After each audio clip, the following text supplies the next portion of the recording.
to the regular meeting of the Board of Directors of the Bellevue School District. At this time, we will do roll call.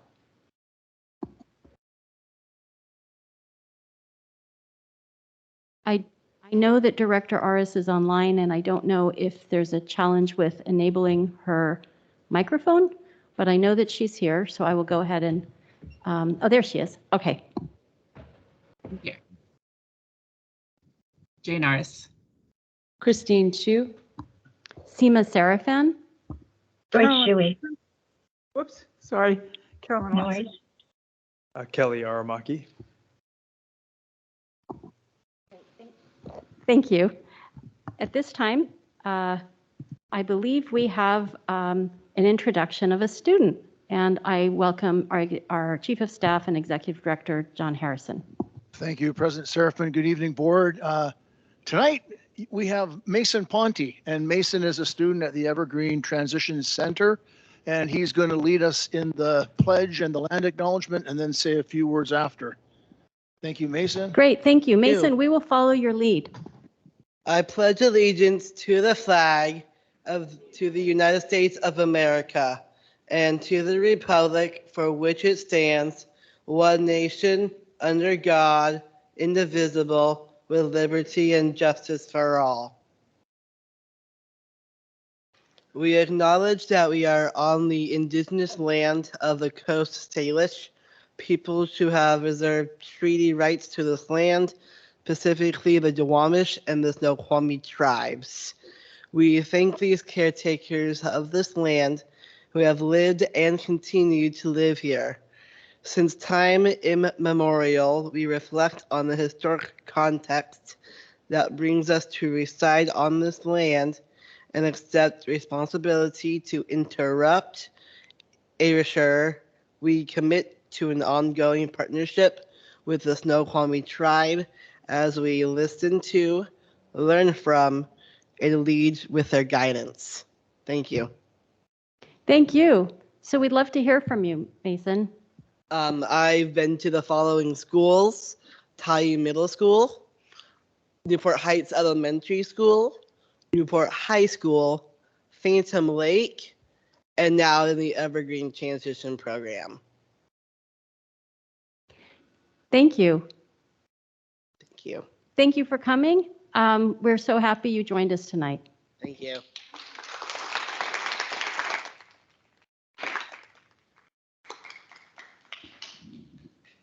So thank you, Mason. Thank you to our Chief of Staff and Executive Director, Mr. Harrison. We go to acknowledgements. We acknowledge the following holidays: Hispanic Heritage Month, which runs from September 15th through October 15th, National Suicide Prevention Month, for which I believe our district will also be putting information on our website for anyone who you may know who may have a risk of suicide.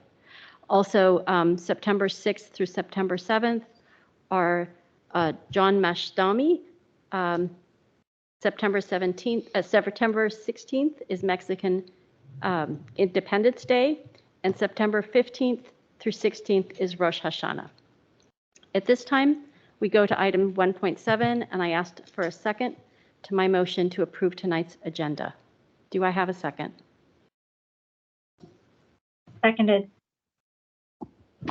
Okay, if there's no discussion, I ask for a vote. All those in favor, please say aye. All those opposed, please say nay. Aye.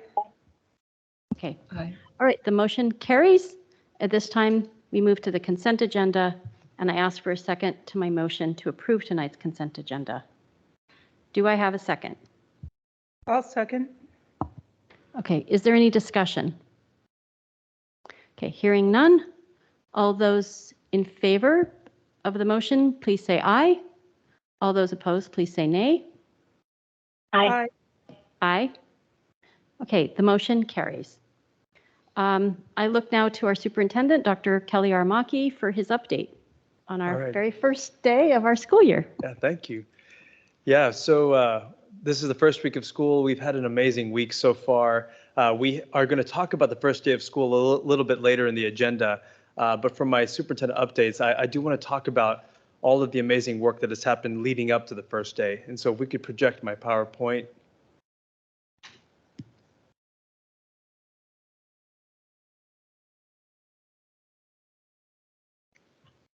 All right, go ahead. Yeah, so this first slide, I just want to show you, we had on August 28th, an all-staff kickoff celebration. I think it's the first time we've done it in the district, at least in a very, very long time.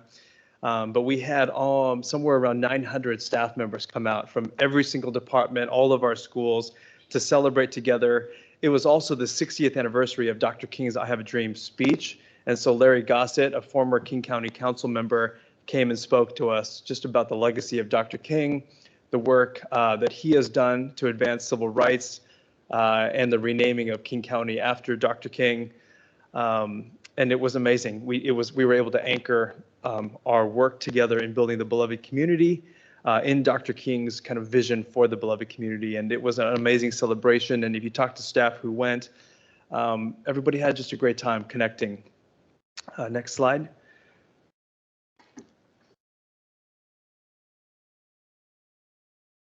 All right. I say this a lot, but the starting of school, getting to the very first day, it just takes the whole village. And so on the first day of school, to recognize all of the people behind the scenes who have made it happen, we delivered crumble cookies and nothing bundt cakes to our maintenance folks, our facilities folks, transportation, nutrition services, custodians. We are just so thankful for them. I mean, they have worked so hard this summer in particular to get everything ready and beautiful in our buildings. And up until the first day of school, having some of our maintenance people and grounds people out there just making everything look beautiful for the kids. I just want to say thank you to all of those who put in so much time and effort on weekends to ensure that the first day was as smooth as can be. And I'm pretty sure nobody would notice it unless there was a problem, but we all know that a lot of hard work went into that. Next slide. The schools also, in getting ready for kids, it's not just kids showing up on the first day. Our schools do so much to build community and make sure that kids feel welcome. And so if you just look at these pictures, they're just beautiful pictures from Highland Middle School. They had a web day where everyone belongs, where the 8th graders come out and welcome all the 6th graders. They learn songs, do some chants together. They take the kids on tours of the building. And those are all of our 8th grade web leaders. And so Highland is rocking it right now. And we're just thrilled at how the student leaders at Highland have come together to make an inclusive environment and welcoming environment for the 6th grade kids coming in. Next slide. A couple of more operational updates, but things that I know people have questions about or wondering about. Transportation has come up quite a bit, just on like how we work with Metro and the cutting of routes and things like that. And so I just wanted to share with the community a couple of things about transportation. The first one is this: our transportation department, they're so remarkable. They came together this summer and kind of updated their values, and you can see their values are safety, service, empathy, collaboration, and communication. And you're going to see that in some of the things that I'm about to talk about with regards to transportation. The first thing is just for the public to know, our community to know that we are short 12 drivers. We could hire 12 drivers if we had the applicants today. Fortunately, we are able to cover, even with those openings, we're able to cover all of the routes that we have planned. But what it means is that we have very limited to no substitutes on hand. So if a driver gets sick or anything like that, it is likely that we may have affected service. And so we're continuing to interview and hire and train bus drivers. But I just want to shout out our transportation department for their hard work despite the shortage in drivers. We do, when it comes to routes and things like that, we prioritize our elementary students first, and then middle, and then our choice and our high schools. We consider our highest needs students, including McKinney-Vento students, students who have IEPs, especially when we have to consider canceling routes. And so we take equity into account in the decision making.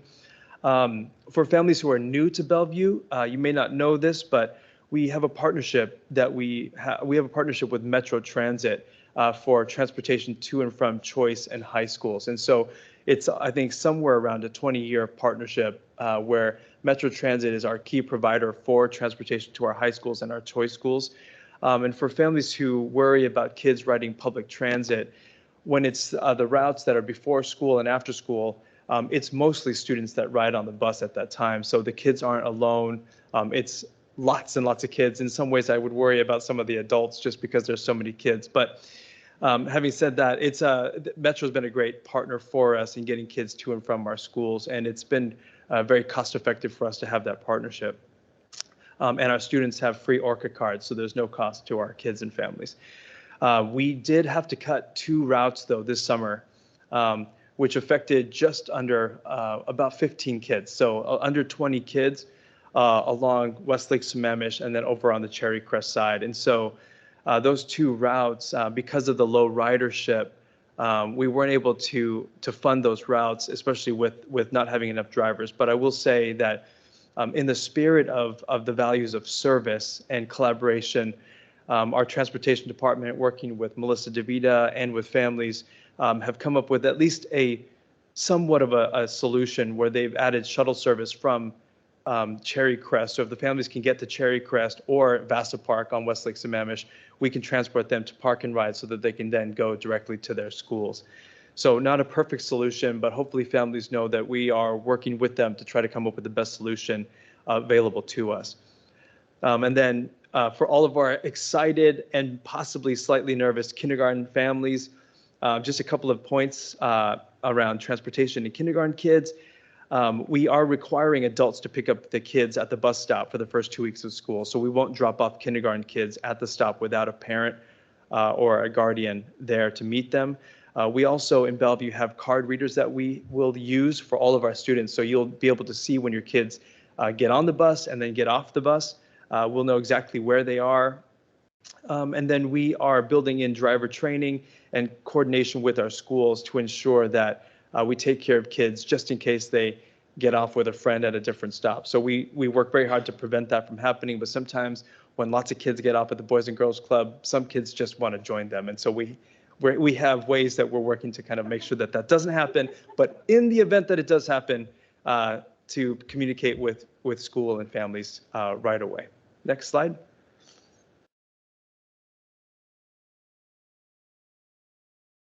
Just a quick update on middle school enrollment. So I've talked about this at the last board meeting. Demographer data should be available and will be shared on a dedicated web page. We're anticipating by the end of September.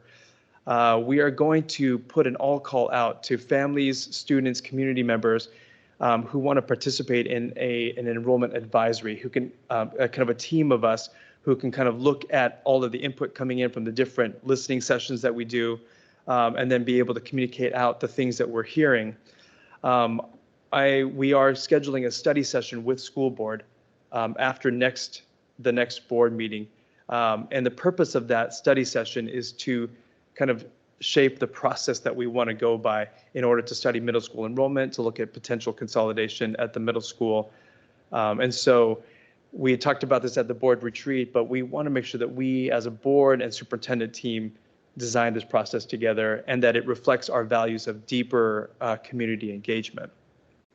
And then for the community to know, in October, November, you should expect to see opportunities to participate in community forums. We'll host one at each of the middle schools, but we're also going to do some targeted outreach to groups as well in October, November to listen, to share information about our enrollment and things like that. Okay, next slide. Update on the school calendar. So this just came from when I was walking my dogs yesterday. A parent had asked me about winter break starting on Wednesday instead of on a Monday.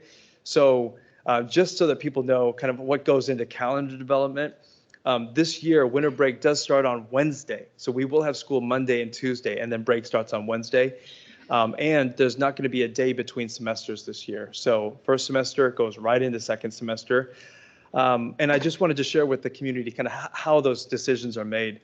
The first thing is we have the calendars developed for the next 3 years, and they're developed in collaboration with the Bellevue Education Association. So the calendar is negotiated as a required subject of collective bargaining with the BEA.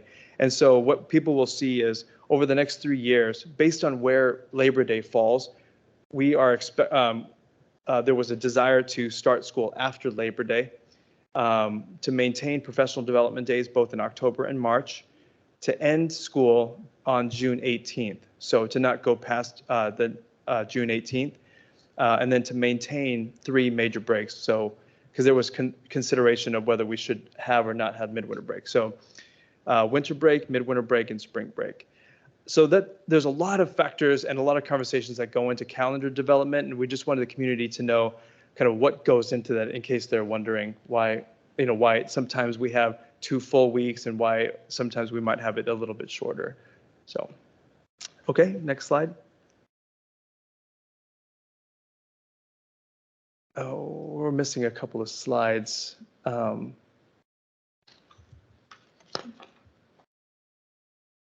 Do we not see them, George? Is that where it ended?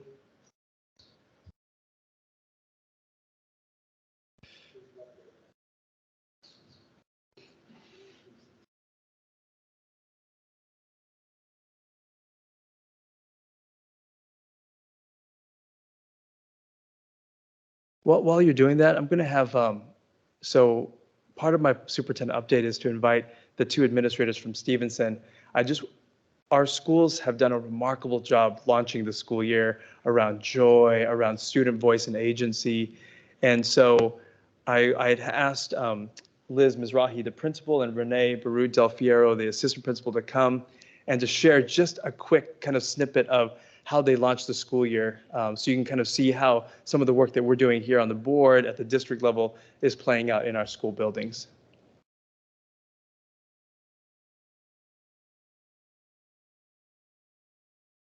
Hi, everybody. Good Hi. evening, members of the board. Hello. Hi, thank you so much for having us. We're just going to take a few minutes, but it's just I don't know, a joy for us to be able to share a little bit and give you a window into what August looked like at Stevenson Elementary. So thanks so much for your time. And we do have a little gift for you, so hopefully you enjoy it. But we just wanted to share a little bit about how we launched our school year. Oh, good, there it is. We had a visual. So thanks, Kelly, for advocating for a visual. We at Stevenson launched our school year using this image and a focus called Watering for Deep Roots. Everyone grows in the right conditions. And when we launched this image, we actually first just had the image of the tree with the roots. And we asked our staff, we spent a long time discussing with our staff what it means for our own learning as adults, what it means for the adults that we work with, and most importantly, what it means for our students. So we spent quite a bit of time in discussion around that. And for us as the leaders and for our community, for our staff, what it meant for us is focusing on what matters most. For this year, what matters most to us is student voice and a focus on student agency and prioritizing the growth in every single student and prioritizing their unique needs. To quote Listening Leader by Shane Saphir, the author of Street Data, I'm seriously obsessed with her, Kelly knows, believing that every brain will grow isn't just a nicety, it's a precondition for achievement. And again, we use this motto and this phrase throughout our August professional development days. Renee and I are hearing it in the hallways and talking to our teachers, and we hear our staff using it with our students. We're using this image and motto to consider the singular focus for the year, voice in the classroom, elevating speaking and writing for our elementary students, as well as co-designing our school and classroom experience with our students, particularly our students who have been most marginalized by our school system. Thank you, Liz. I just want to add to that. So if we think about our school, our beautiful school at Stevenson, we are so proud of the diversity we have. We are richly MLL students with many languages across the countries, across our world. We are a dual language school and we're an IPP school, and we welcome all our students across our neighborhood with whatever needs and goals that they have. And we are a garden at Stevenson, but our teachers and our leaders, we are gardeners, and we are helping water those deep roots, and we are listening to our families of what they want, what they need, and how we can help them grow as individuals and our whole school community. And so one way that we're doing that is we're also doing community circles, and this is a practice that we have at Stevenson, and we continue to ask students, just getting to know them first.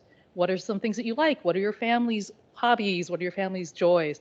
But then we want to turn it back to the students, say, once we have heard them and built that trust with them, what is it that we as educators, what do we as leaders need to change to make sure that you are heard in the classrooms, to make sure that our learning is adaptive to how you learn best? So as leaders, that's what we are focusing on at our school. We are cultivating that. Yeah, so the last point too, just around this focus for us is really being laser focused on coherence and working together. As you know, the school year, there's a lot of things that happen, but one of the things that we wanted to focus on this year is this idea of watering for deep roots is staying really focused. And something that has inspired us around Dr. Aramaki's message about beloved community and joy, and we talked about this with our teachers and our leadership teams, joy comes from everyone working together and a common goal. And so really being focused and watering for deep roots really means we're going to stay laser focused on student voice this year. That's going to be something that is used for classroom planning, for student discussions, us as administrators listening to our students and then co-designing that classroom around them. So this image is something we've been talking a lot about, and we love a good theme at Stevenson. Yes, we do. So we gave everyone a gift, and so we brought each of you one, and yeah, just thank you for your time and enjoy token of Stevenson. Your own little watering cans to water us as a district. Thank you, board members. Thank you.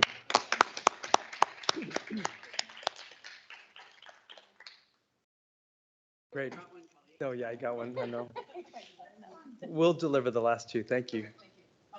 Okay. I won't. Yeah, thanks. Awesome. I just, we're so thrilled about the Stevenson team, not just the leadership, but all of the teachers as well. And and they are representative of the great work happening across the entire system. So really, really awesome. Okay, last slide, and then this is the last of my superintendent comments. Oh, there we go. So the last thing I want to say, just as we kick off this school year, is the Bellevue School District is a remarkable place. I mean, so much happens in our school district, and we do so much great work across our classrooms. Today this room was filled with preschool teachers. I mean, we had 180 preschool teachers in this room. Yeah, it was amazing. I mean, we've since cleared it out and everything, and there was popcorn all over the place, lots of joy, but they were just ready to welcome our pre-K kids. And I mean, from preschool to graduation to transitions, like there's so much amazing stuff happening. And it's not just us telling that story. And so US News and World reports, they put out their best high schools. And so if you look at this, this is for the state. And can you advance one? That's missing a whole section, or at least a little section in there. Well, okay, never mind, go back. Something happened to my slides in transit, but that's okay. So basically, in the state, our schools are all in the top 4%. So there's about 754 high schools. All of our schools are in the top 30. So you can see there, International is number 2 in the state, Newport High School number 3, Interlake number 5, Bellevue number 6, Bellevue Big Picture number 22, Sammamish High School number 30. And then all of our high schools are considered the best in the nation. And so US News and World Reports kind of puts out their best in the nation, and every one of our schools makes it onto that list. And so I'm just so proud of the work that we're doing. I mean, it's the amazing work at these high schools, but it is the whole system. I mean, it's from pre-K all the way up, including the list that I had mentioned before, our transportation and maintenance and grounds, everybody, our school board. We all put in so much time and effort and love into our kids, and we are coming out with really outstanding results. And so I'm just thrilled to be able to announce this to the community.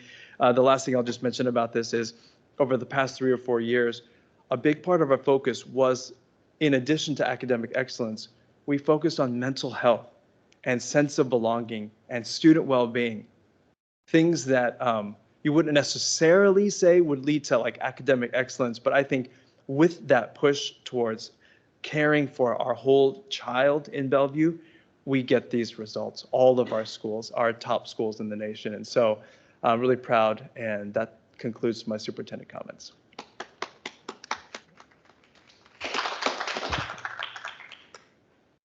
Okay, thank you. I think we go now to our public comment. Yes, Do we have time for a brief question? Yeah, we actually have 5 minutes, so go ahead. Okay. As long as we Yeah, I'll make keep it short. like even if other people do too, but you go ahead. Yeah, I'll keep it super short. The question I have is, can you either today or next time tell us a little bit more about the calendar, why one of our labor unions is part of its negotiation, but not all of them, and why families aren't a part of defining it? I think there's some state laws involved there, so I want to make sure that we're clear on what the case is, and then also how do we account for equity in that? Because as a district that has so many international students, we know that those students rely on these breaks as a chance to reconnect with family, which is, something we all realize is critical to the well-being of our families. And so regardless of family being far or near. So anything you can tell us about how we address equity with the calendar and whether or not there's a critical criteria review done on it, that would be super helpful. It can happen another time, but it's really important, I think. Yeah, I was going to mention it, so let me just say it today because I think it's good for people who are questioning. And can someone give Jeff a mic so we can ask Jeff to kind of chime in? But basically, I'll start by saying, so like when we think about Labor Day, part of the thing about Labor Day is we have a lot of families who travel internationally. And so depending on where Labor Day falls, if it falls too early and we start school before Labor Day, a lot of our families can't start school on the first day of school with everybody else. And so we look at kind of that based on the diversity of our families and the travel plans. Where Labor Day falls kind of determines whether we start school before or after Labor Day. And much of that is for families. The other thing I'll mention is in working with the BEA, part of it, the equity part, is looking at the cultural calendar and making sure that we're not starting school and there's not overlap with like particular religious holidays and things like that. So we do take that into consideration. Is there anything else, Jeff, Thomas, you would like to add? Thank you, Dr. Aramaki. The other thing I would add is when we looked at equity, we were looking at things like childcare, and when we plan for different PD activities, et cetera, the impact on families. So it extended in lots of different areas.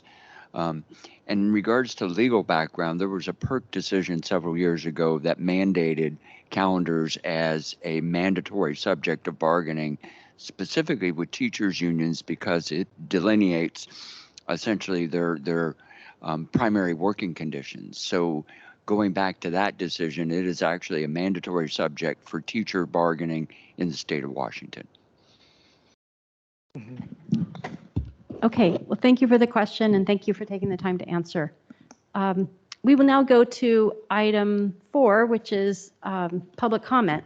So before we start, I will invite anybody who's in the room who's going to be offering public comment to make sure you're familiar with the rules that will be projected by Mr. Zorn in just a second on the screen.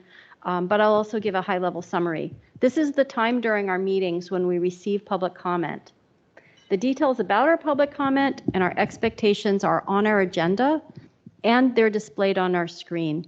Please remember that you can also communicate with us, not just here in our board meetings, but also by email or voicemail. And we as a board are grateful to receive your public comment, and we appreciate the thoughtful input of our community. Because of the limitations of our board calendar, we limit public comment to 20 minutes, and we limit each person's statement to not more than 2 minutes.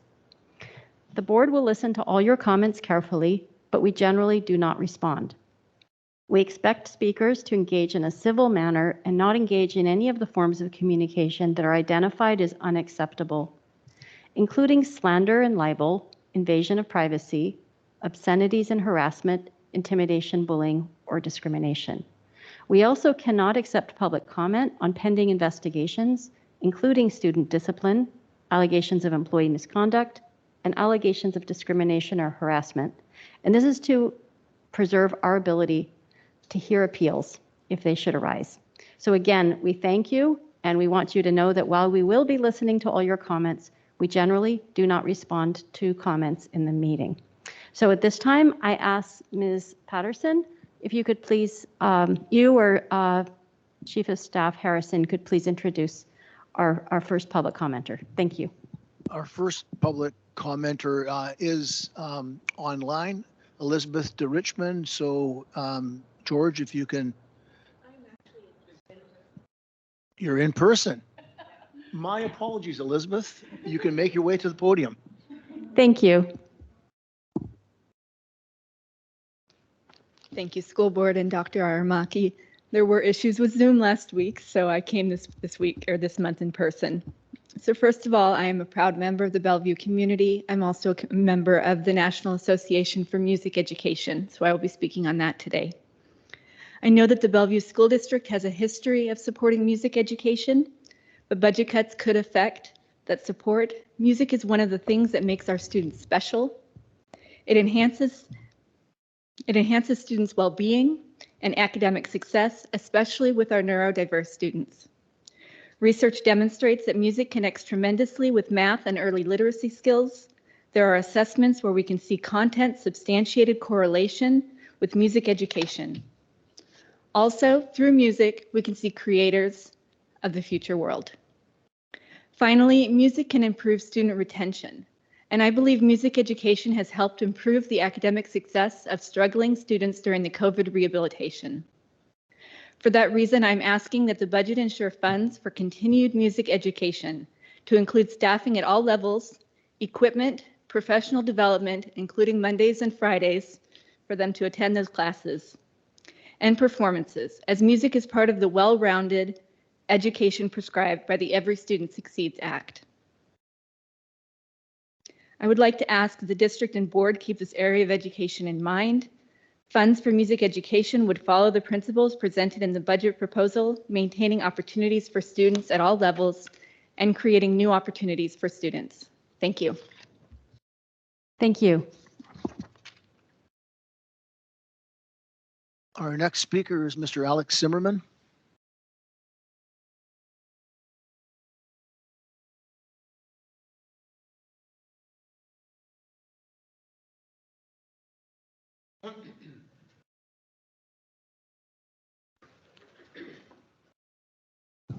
Hello?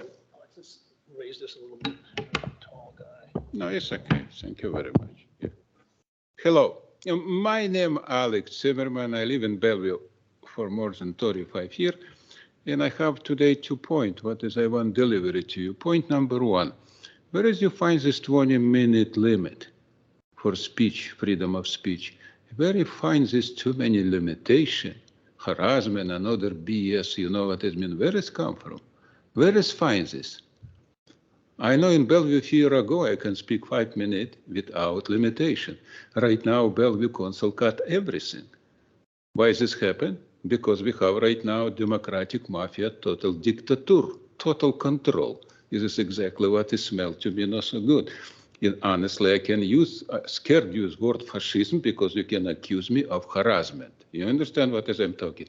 It's important, very important. So I want what is you change this because for children, and your limitations is for people over 18, and for 20,000 people, you're supposed to have another rules. Doing this, or 2 rules, or stopping this BS totally. It's number 1. Number 2, what is I don't understand totally in my life, I never see like this before. 5 women here, 5 women. It's okay with me. It's a free country, free election.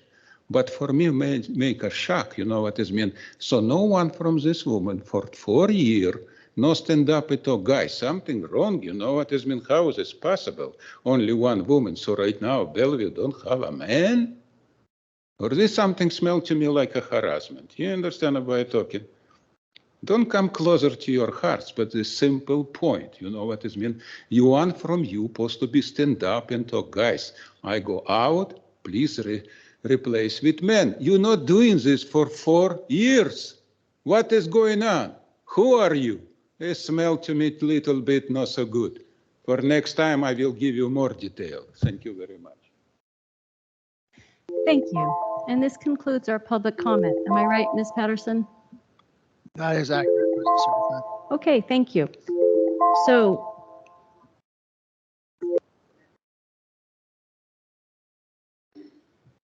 I think we've got a process and we've worked it. So I think our executive director can tell us if we have anybody else in the queue. Do we have anybody online who you think you might have missed, either Ms. Patterson or Mr. Harrison? Nobody in the building has signed up for public comment, and we don't believe, and George, if you could take a look if there's anybody online with their hand up. Seema, the reason I asked is our previous, before we didn't have a board coordinator, our previous board coordinator would always say at the end if there were time left, since there is today, is there anyone else online who would like to speak? Please put your hand up, and just very explicitly make sure that opportunity was given. So. Okay, so we'll make sure that we maybe put that into our process more explicitly going. That's a good call out. So I think if anybody joins and lets you know that they came in during the time of our public comment, I think we would have them come back. But now that's clear. So thank you. Let's go to item 5. I think we have reports. Okay, great. We have our first day of school report, which we're excited to share. And so I'm going to go ahead and turn it over to Eva Collins, our Deputy Superintendent. We have some slides, I think. Do you want to put up the PowerPoint for it? There we go. Next slide, please. Thank you, Dr. Aramaki.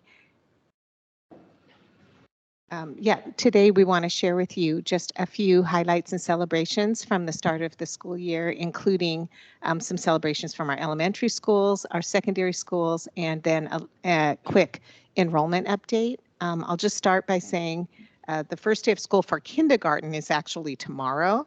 I was out at Newport Heights on the first day of school, first thing in the morning, and saw every kindergarten classroom.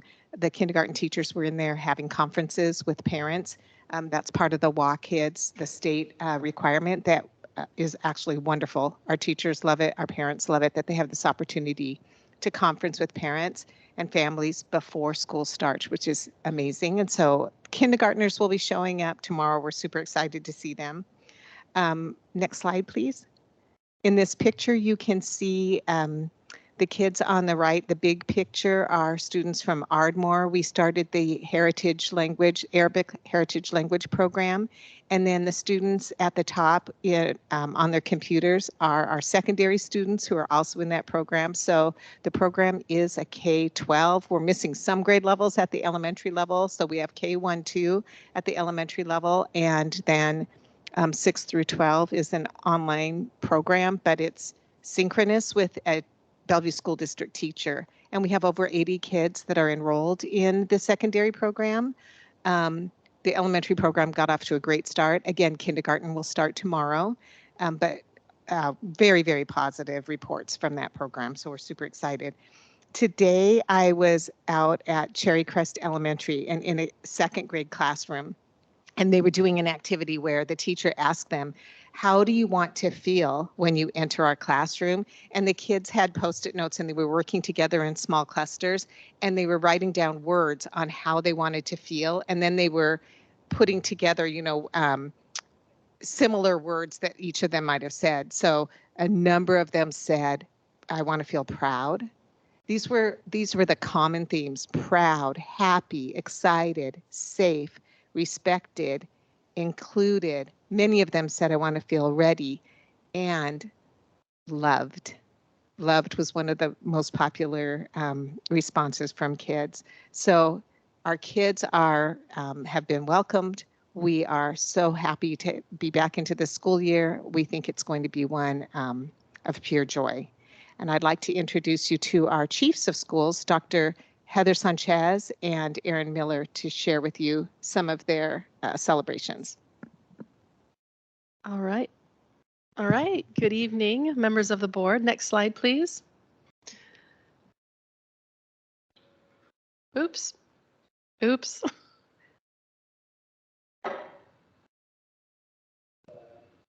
That's interesting. We're missing a slide. Maybe.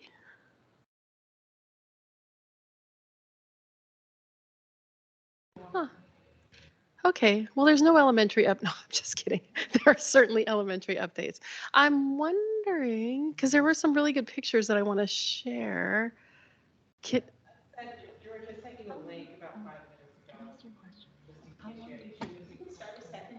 Yes, let's start with secondary and let's see then if we can come back to elementary. Are you ready? Ready to All go? right. Sure. Um, Just a few minutes and then a minute or two just to ask you to come. Make a comment or question. Yeah.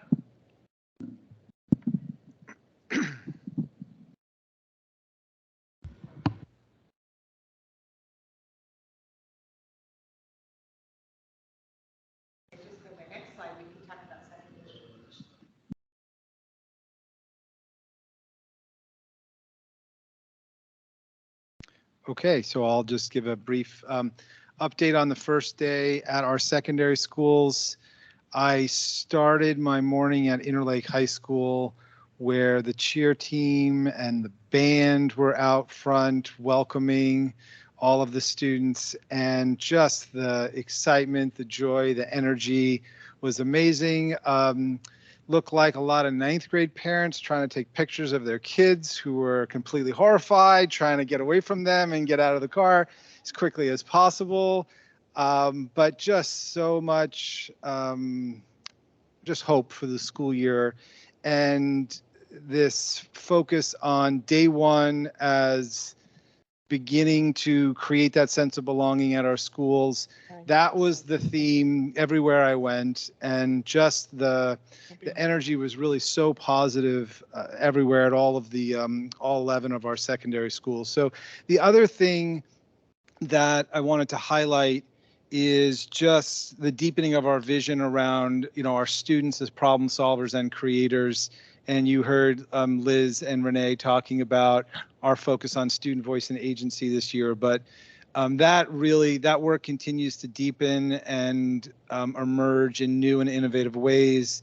And we're seeing it, informally in our professional learning spaces, but also informally in windows and offices and hallways and doors, and just the idea that our students are solving the problems of the future, the problems of today, and that trying to really support their voice and their agency in that kind of learning. So just really excited about the first day of school, and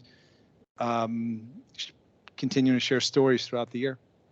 Okay. Should we go to the elementary, or the enrollment update and then come back to elementary? Tech team over there? Chief of Staff Harrison? They're talking to you guys over there about. Oh, no, I think we.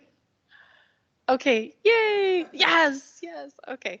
All right, so some elementary updates for the board and for anybody that's viewing the board meeting this evening. So made it around to several schools, but I want to take a moment to highlight our consolidated schools. And I have some photos here and I'll just briefly go through them. But before I do that, I really want to shout out people who are not in the pictures, being our facilities team.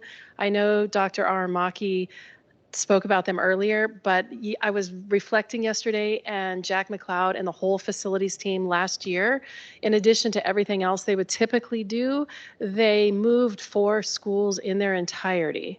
So Puesta, Eastgate, Wilburton, and Jingmei. And that's a huge and that's not even taking into account moving the entire advanced learning program into Woodridge. So truly, when you see these smiling faces and the beautiful facilities we have, I would say the efforts that the facilities team and the whole operations team went through to just launch this school year was nothing short of Herculean. So they're not in the photo, but I have to take a moment to recognize all their work. So what we are looking at here are some of our co-principals and some of the leaders in our consolidated schools. So I'll go top right.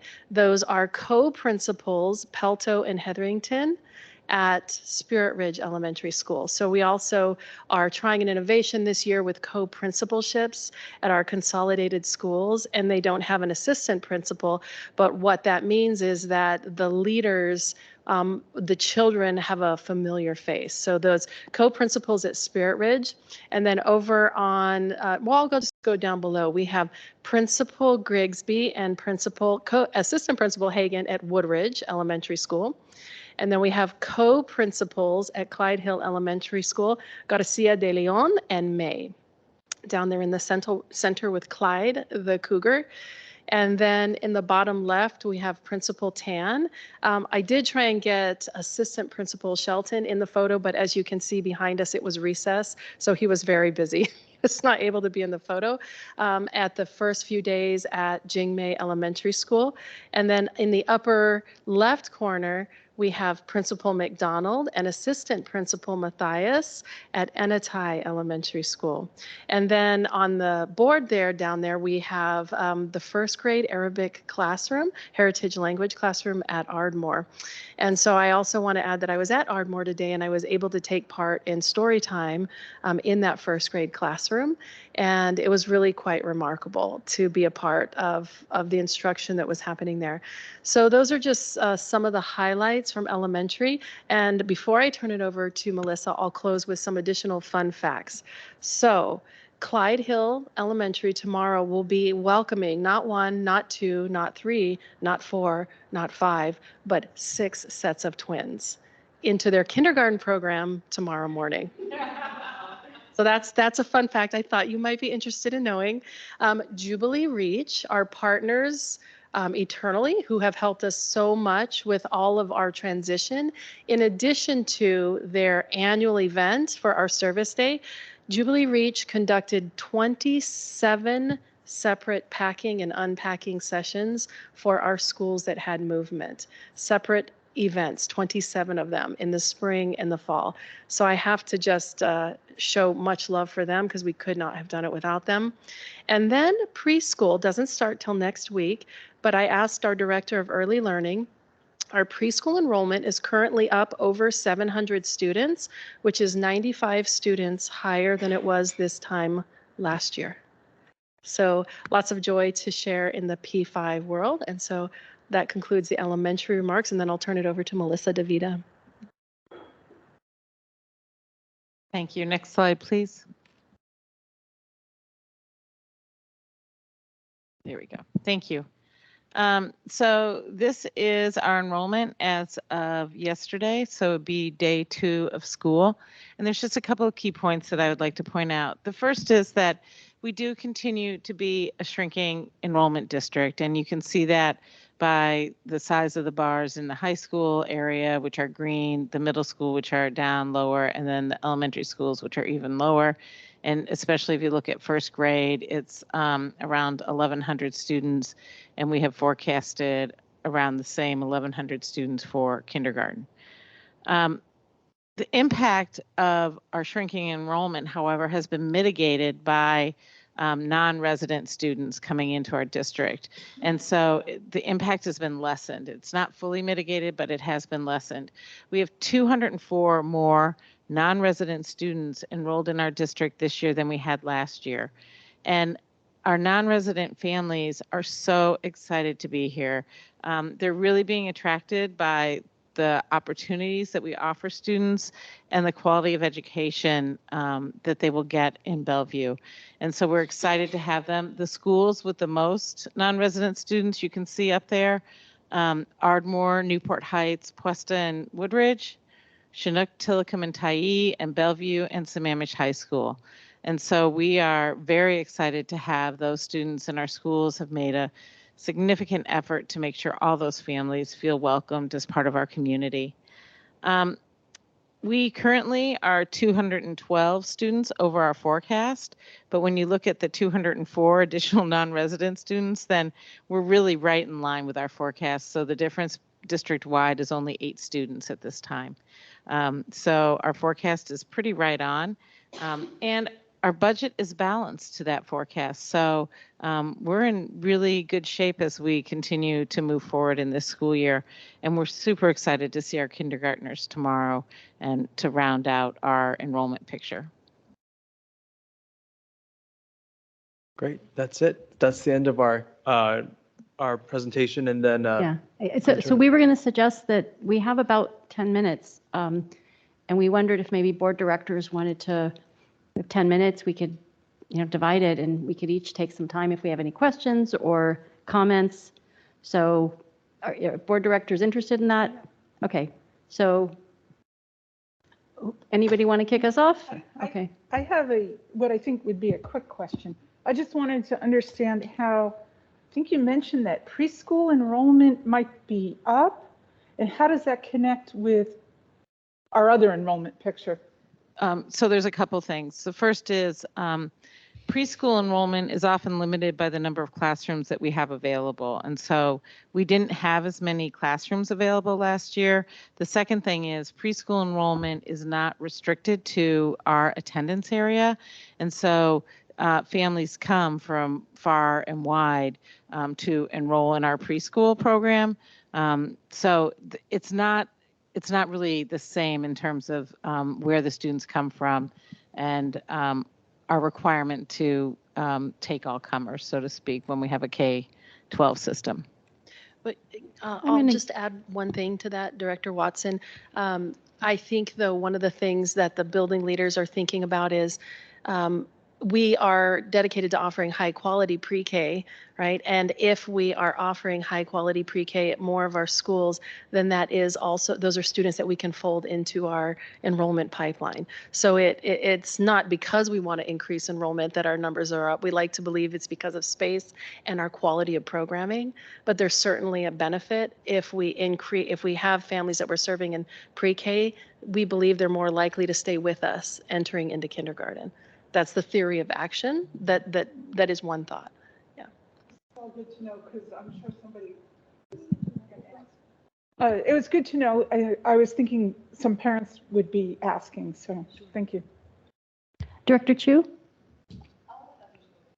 I've already, yeah, I think I'm going to try to go. We were thinking just physically go to that direction. So I just pinged Director Aris and suggested maybe we go that direction.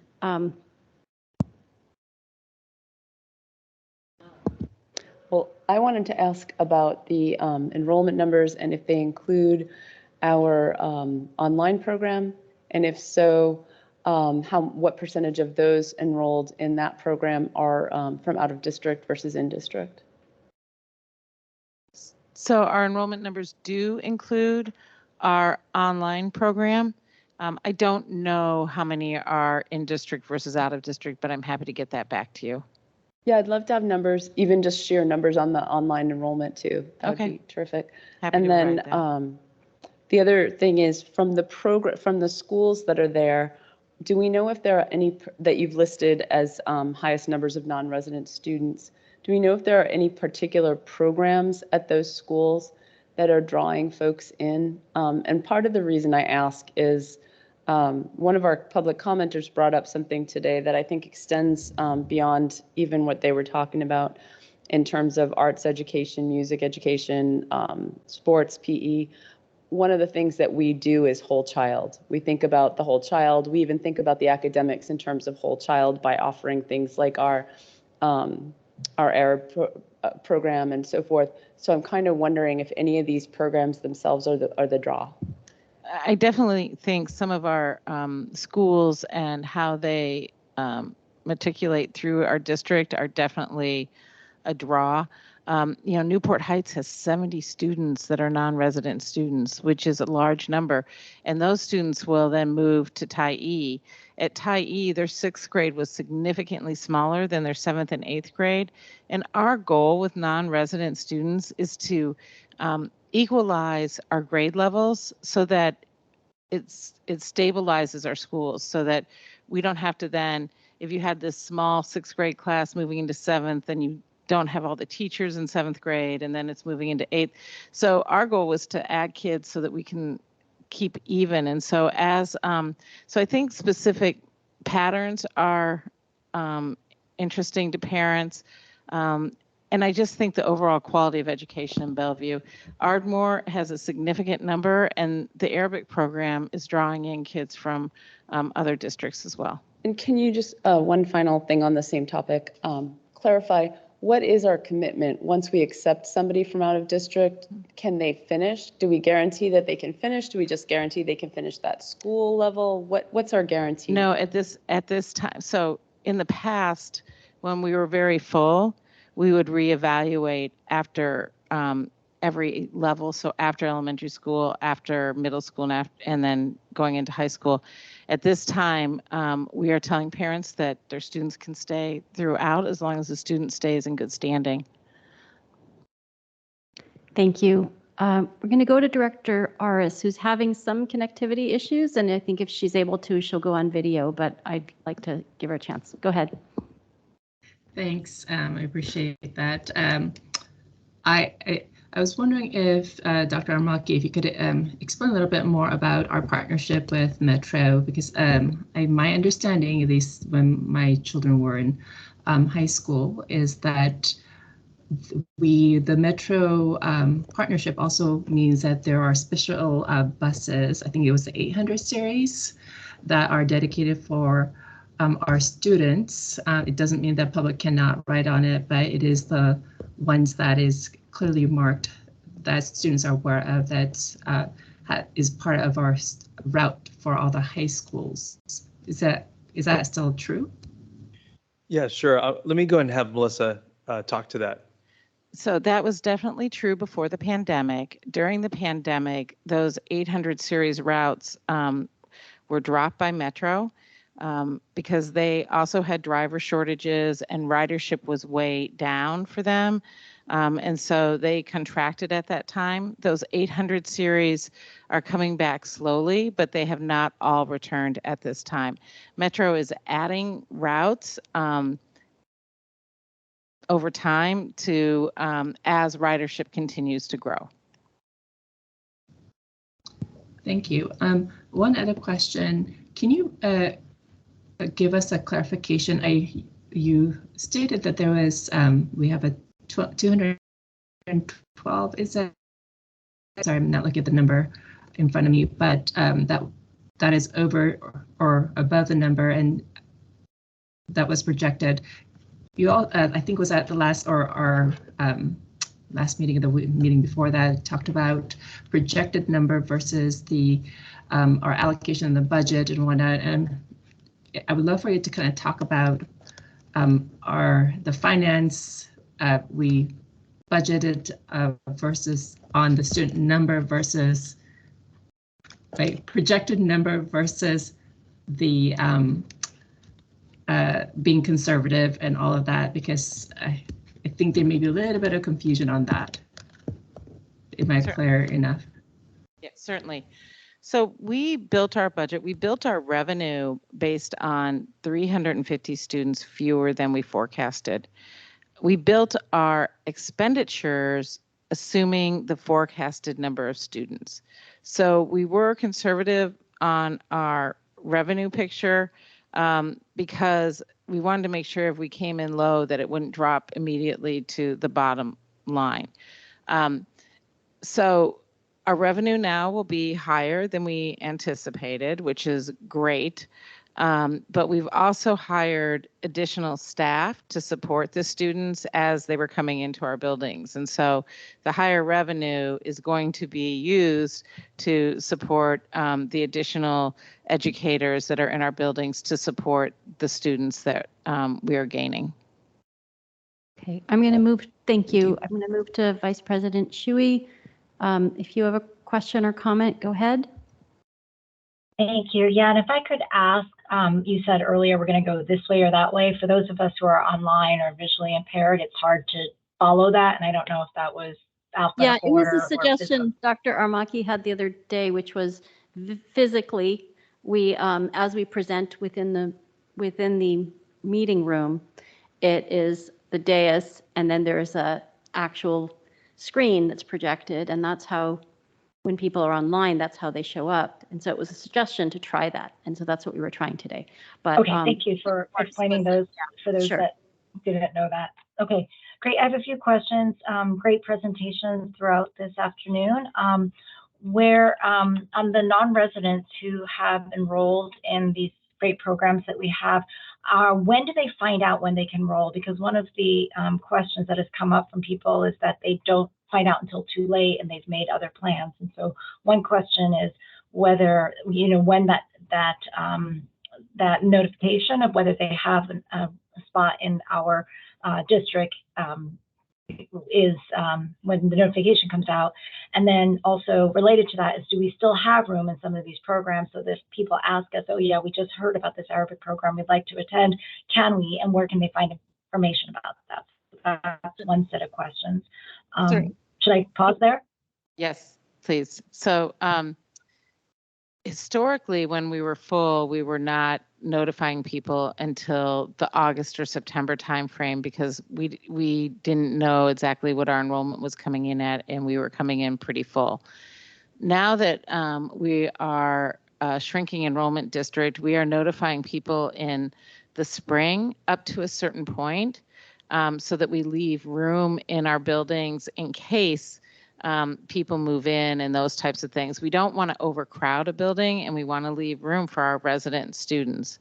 So once we got to August timeframe, when we saw what was in the system, what enrollment came in, then we did notify some additional people at the end of August if they were still interested.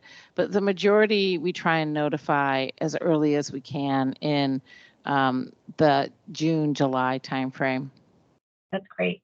Okay, thank you. And if there is still room, how do people find out about it? They can call student placement and reach out to student placement, and that's where you go through to find out what's available and where we have space. Great, thank you. I want to make one more statement real quickly about that. We take open enrollment in our district first, right? So if there is a student that lives in one attendance area and wants to go to another school, we satisfy all those requests before we satisfy non-resident students as well, just as a great. side. Thank you for that clarification. And Okay, I have just a question that did you have another?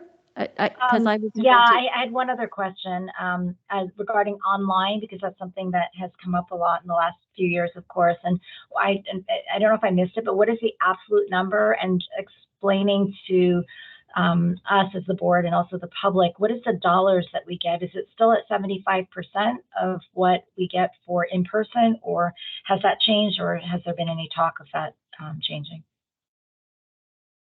I don't have the exact numbers in front of me, so I will get those back to you. It depends on the model of instruction that we're using in terms of how we are funded. For our elementary students, which for our online schools are defined as K through 6th grade, we are getting full funding for those students because they are in a synchronized learning with Bellevue School District teachers. For the secondary students, we get less, but it is more than the 75%. And I can't remember off the top of my head the exact percentage, so I can get that back to you, but it's more than the 75% that has gone up. Awesome, great, thank you. I have, I think, two questions, but they're pretty connected, and they kind of build on Director Chu and Shui's question. So first, I think Director Chu asked the question, which I loved, about kind of what's attracting students who are coming from other districts. And I was curious, do they, is it often the case that they'll say, I want to be in a specific, I think you kind of got it, but a specific school, versus I really love your district all up, and then we look to see where the space. So that's the first one. And the second was just, can you make it clear to anybody who happens to be listening that they bring money with them? I think it's implied in everything we know and you've stated, but it's a positive. It's not, there's no freeloading in terms of that. It's a benefit to our district. Correct. So the first is, so they will usually request a specific school, and a lot of time it's driven by location. So if it's a student from the Issaquah district who's on the edge there, they will want to go to a nearby elementary school or middle school or high school. Same thing with whether it's Lake Washington or Renton. So it's usually driven by where they are located. If we do not have room in that school, we will often tell them, we don't have room there, but we do have room at this school or this school if you're interested. So we offer them other options if we don't have room where they would specifically like to go. Non-resident students do bring money with them. And so our goal with our non-resident students isn't to grow our district. It's to stabilize our district, and it's something that we can use year after year to try and keep class sizes similar within buildings. So I spoke about Tyee before. Basically, every Sixth grade is now 300 students, seventh grade is 300 students, eighth grade is 300 students. That is our goal, is to keep them at that kind of level there so that as those kids flow through the system, TIE can stay very stable. And that's our goal at elementary as well, so that we can have stability in teachers, stability in the number of classrooms. So it's not necessarily just to grow our districts, it's really to stabilize our district and then be able to stabilize the programs and offerings that we have for students. Okay, great. This concludes this section. We are going to take a 5-minute recess and come back, 5-minute break. We'll stand in recess for 5 minutes and then return to begin a little after 5:40 p.m.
Minutes.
Okay, we're returning from recess and returning to our calendar, and we go to item 7, which is board business. At this time, we're going to hear from our Executive Director and Chief of Staff, John Harrison. Thank you, President Seraphan. So I have basically 3 topics for you tonight. So we'll start at the very top with the annual board calendar. So George, I'm wondering if you could show the link there. That would be great. So just a little bit of context here. This is the 3rd year we've used this Excel spreadsheet format. Some members of the board will recall the really robust and comprehensive what we call the governance policy, which had all kinds of things in addition to school board meeting agendas. So this annual board calendar is referenced in policy 1810, and policy 1810 calls for you on an annual basis to approve an annual board calendar that includes agenda items that we know of in advance, and when those items will be dealt with. So an example of something that happens on an annual basis, if you can see right there on line 40, my eyes are deceiving, line 50, I believe, under reports, it says the CTE district plan. So there is a policy requirement under 2170 that on an annual basis you approve the district's annual plan. So that's an example of something that happens on an annual basis and usually at around the same time of year. This is obviously the district's plan for this year, so it happens early in the school year. So the way that this calendar is set up is there are columns. Obviously, it's listed by month, by meeting date. There are the items, the main event at the 3rd column from the left. If you could scroll up, George, so I can see the titles at the top, at the very top. Okay, and then there's, I think column G is policy reference. So if there's a policy that's relevant, it's listed there, and then notes. And then if you notice at the bottom of the Excel spreadsheet, this is the 2023 meetings tab, but you'll see a tab for school visits. and all the school visits this year are listed. You'll see a tab for acknowledgements throughout the entire year, so that's a fairly large file there. You'll see the schedule for student updates. You'll see a tab for study sessions, and right now the only one that's scheduled is the one next meeting, and then we've got one that we agreed to do last year that we need to schedule at some point. And then the last tab is new from what you saw Monday, and this was Director Watson's suggestion of somewhere indicating board responsibilities that happen throughout the year. So that's a first blush effort, and we can build that out as we go. I think what's really important to note is that this calendar is set for the year, but it is subject to change as things change and as we know more. So for example, you all know that with our annual plan that we report to you, we report our progress under our annual plan goals.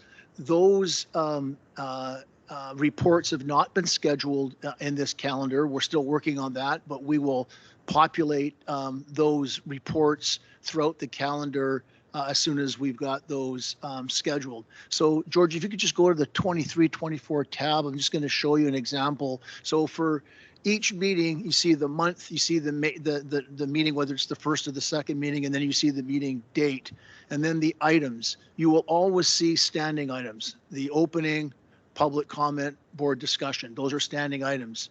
The consent agenda is a standing item, but it gets its own line because when there's something specific that's outside of the normal things you see on a consent agenda, they're included in parentheses. So for example, they're on line 5 and the July 27th meeting under the consent agenda, you approved a number of collective agreements. So those are listed there. Superintendent update is listed. It gets its own line because sometimes there are topical things that we would include. So for example, like, this meeting here, first meeting of the school year, clearly the superintendent's going to address the first day of school. Reports gets its own line, and that is speaking to Dr. Aramaki's desire, and you've talked about this on a couple of occasions, that basically creates the capacity of when something's important for it to be on, for something that's important to discuss, that it have its own space on the agenda. So reports, as you recall, last school year were primarily provided under the superintendent update in that 15-minute section. Now what we're doing is providing ample time for a report to be included each month, and then when there are reports, they'll be indicated in parentheses. And then board business will include anything that you're taking action on, including policies. And then if there's anything that's other agenda items, they're listed. But basically, you'll see the formats the same throughout. And again, in agenda planning, that's where decisions are made in terms of the specificity of what's on an agenda. And then this calendar will be changed to reflect any changes that we make in agenda planning. So that is the annual board calendar. And again, we're seeking approval tonight with the understanding, of course, that this is an evolving document as things happen throughout the year. Okay, so I think probably just to make sure we're following what I understand is the regular, what we're supposed to be snapping to, which is I'm going to make a motion and it can be seconded and then we can go to discussion. So I'm going to move that the proposed annual board calendar for 2023-2024, that we pass it. Do I have a second for the purpose of discussion? Seconded. Okay, I see Director Chu's hand is up. Please go ahead. Thanks. Yeah, I have a few thoughts and comments on it. Just a couple quick logistical ones for the meeting on the first meeting in December. It might be 12/1, I can't recall. We should make sure that the first item on that agenda, I don't know if that's put in order or not, is swearing in, and the second is the election of officers by the newly sworn in board. We did look at the policy and we'll be following it. I do know that 2 years ago, I think it was done in a way where that was a little bit later, and I think we're going to make sure that it's done right. Yeah. So Yeah, George, okay, if- great. See, it was just listed out of order. That's why I'm on this document, the Okay. order listed. Oh, I don't know if see. it includes swearing in. I don't think it included swearing in, and it's not in the order Yeah, that I well, think. Okay, well, I think we'll make sure that Great. the meeting when Okay. calendared And then the applies second- the policy. Yeah. The second suggestion to that one is you might consider appointing the liaisons at the second meeting in December so that new board members have a chance to talk about it and know what it is and just get a chance to like explore that ahead of time. It's not going to make a huge difference. It's 1 week, but it may give them a chance to think and talk. So just a suggestion on that. On the larger calendar, bigger things to think about. There are a number of major things happening this year across the course of the year. And I don't see most of them on the agenda in the first 3 or 4 months. And so I'm wondering where we will make sure and ensure that the board is part of defining the process and is understanding of how things are going to roll out. So some specific things on that would be the reimagining middle school, the new strategic planning process. I think that the school closures and moves, there's a workshop dedicated to middle school enrollment, but I don't know how that trickles out to the rest of the things that are impacted by any middle school changes, like in enrollment. So is that covered in the same workshop? Or so that whole collection of things seems to be lacking from the agenda. And then the other thing that I'll bring up again later is just making sure we have time to follow through with the student representation policy. Because if we don't do that in the next couple of months, that won't be ready for kids to use this year. So even if it doesn't start till December or January, we really need to get it done this fall if we want to be able to have kids actually as student reps this year. So I do have just on that last one, I'm glad you brought it up because I was curious. I knew that when we were here on I think it was the 1st of June, we had a pretty thorough discussion. And at that time, we'd said we're going to have a link available to give our feedback, and it was going to close on June 23rd, which I do remember because I remember getting my input in. And then I went back and listened to that meeting recently, and I'd understood that you were going to connect with Executive Director Harrison with your revised proposal. So I wasn't sure, has that happened or yeah, my when were we understanding going is to get quite that? different. What I understood that conversation to be was that I would be happy to talk to Director Harrison and guide things, but that at that point he was going to take over because one of the most substantive pieces of feedback was that we needed to gather feedback from a variety of student sources, and that was something that needed to be coordinated, and that like a board member can't just go at random and access different piles of students and have that be adequately representative. So I think we have a misunderstanding there because if the policy was just coming back to me to be completely reauthored, that would be the only policy this year that was handled in that way. So I'm a little confused. I don't know that. I mean, I wasn't talking to Executive Director Harrison about it. I just know that's where I thought you were on it. So yeah, I don't know how others heard it. So I'll let maybe the conversation happen now. But it might be better to talk about that one when we get to the policy schedule. But I just want we want to make sure it's on there. I've now connected with Kelly and John and we'll sort out what the actual expectation is and so forth. And we can do that tonight during policy discussion if you want. But my understanding was that I had provided the draft and that there was material there to work from. So, and then there were comments to work from and that would go into a formal first reading prepared by staff as normal. Yeah, thank you, Director Chu. And I'm just on the first part of your comment, those big items that we're dealing with this year. They've not been calendared yet, but they will be calendared. But that's a fair comment. So if something has not been scheduled, it does not appear on the calendar at this point.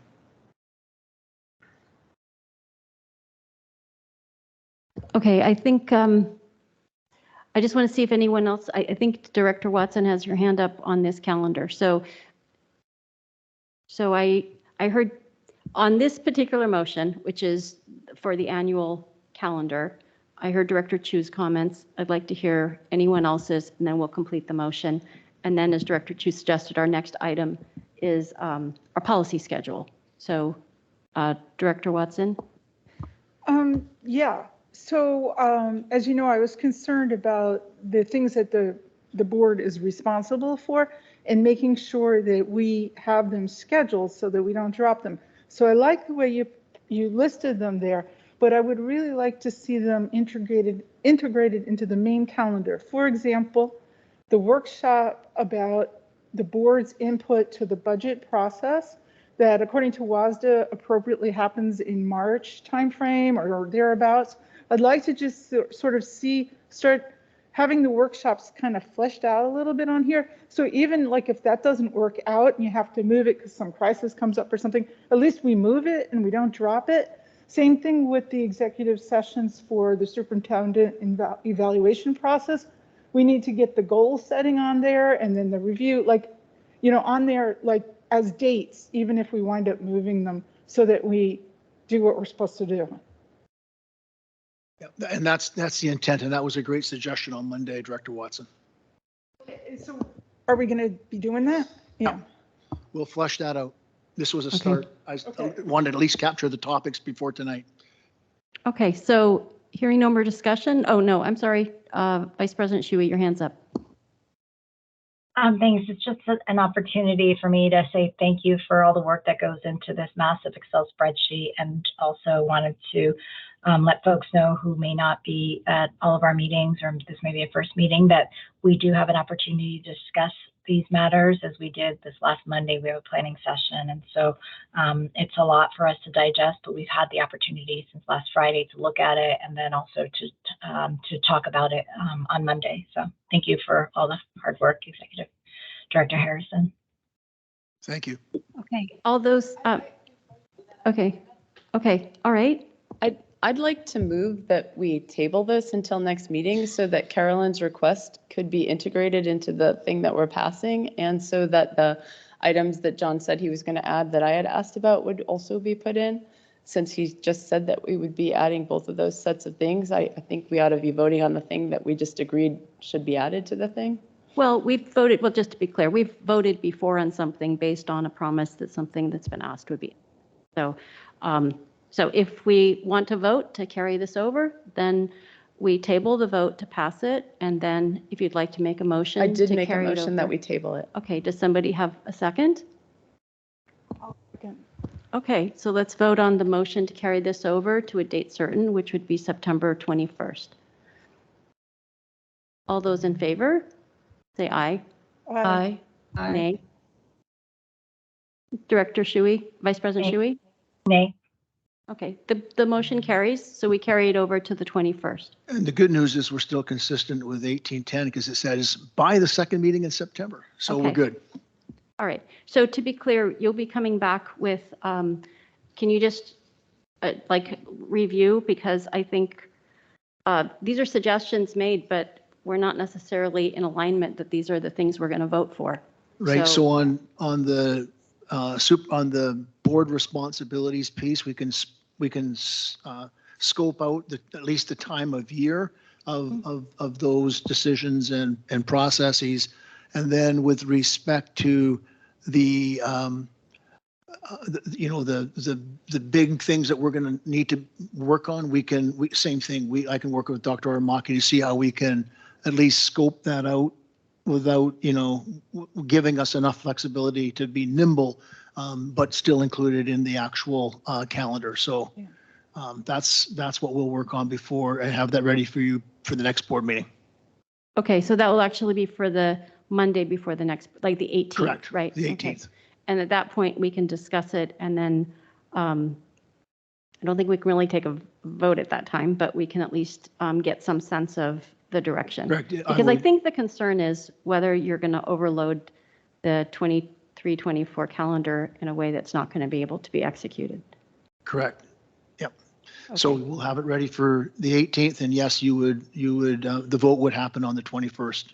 Okay. Can I just chime in? Yeah, real go quick? ahead. So just to make sure that I'm clear too. So I think we added the tab that Carolyn, Director Watson had talked about, but what I'm hearing is we want to see these kind of big rocks, the things that are oversight required for the board actually in the calendar. So it might be that we move them slightly, but superintendent evaluation, like looking at the budget in the spring, and designing kind of the budget guidelines in the spring. Like you want to see those not just on the tab, but in the calendar. And then with what Director Chu was talking about, this year is going to be very, very busy.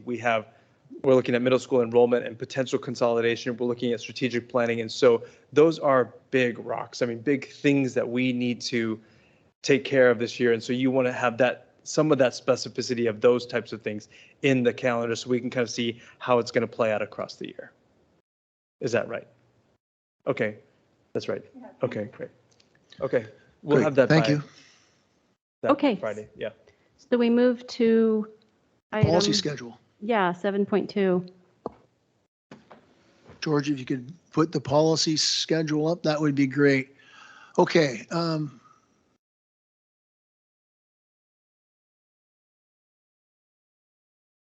Right. So the schedule, as you see it, is divided into two parts. The first part in green are those policies that have been scheduled for first and second readings for a variety of reasons. The second half of the schedule, if you could just scroll down in tan, I believe, and that tan color are the policies that we've committed to but have not been scheduled. And the last time that you saw this schedule was in May, and for the most part, you approved the bulk of these policies to be included in the schedule in February. The changes that have been made have reflected some of the decisions that you've made in recent weeks. So for example, policy 2140, the one around the counseling program, basically you decided to put that on hold. So that's moved down to the tan section. Policy 5011 got a first reading, but your direction was to get some more feedback. That was a staff policy, and you directed us to get some additional staff feedback. So that has not been scheduled for a second reading because we're in the process of gathering that feedback. So those are the only, it does look pretty similar to what you last saw in May and first saw in February.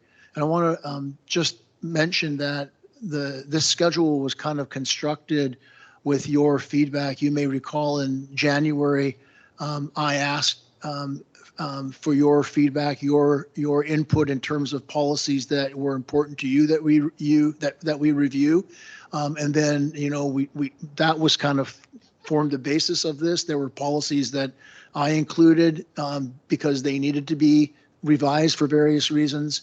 And so you had a lot of input into the development of this schedule that basically has a series of policies that have been scheduled for first and second readings up through November, and then the second set of policies that have yet been scheduled. So a perfect example of the second half of the schedule doesn't mean the second half of the year. It simply means that the policies in the tan section have not yet been scheduled.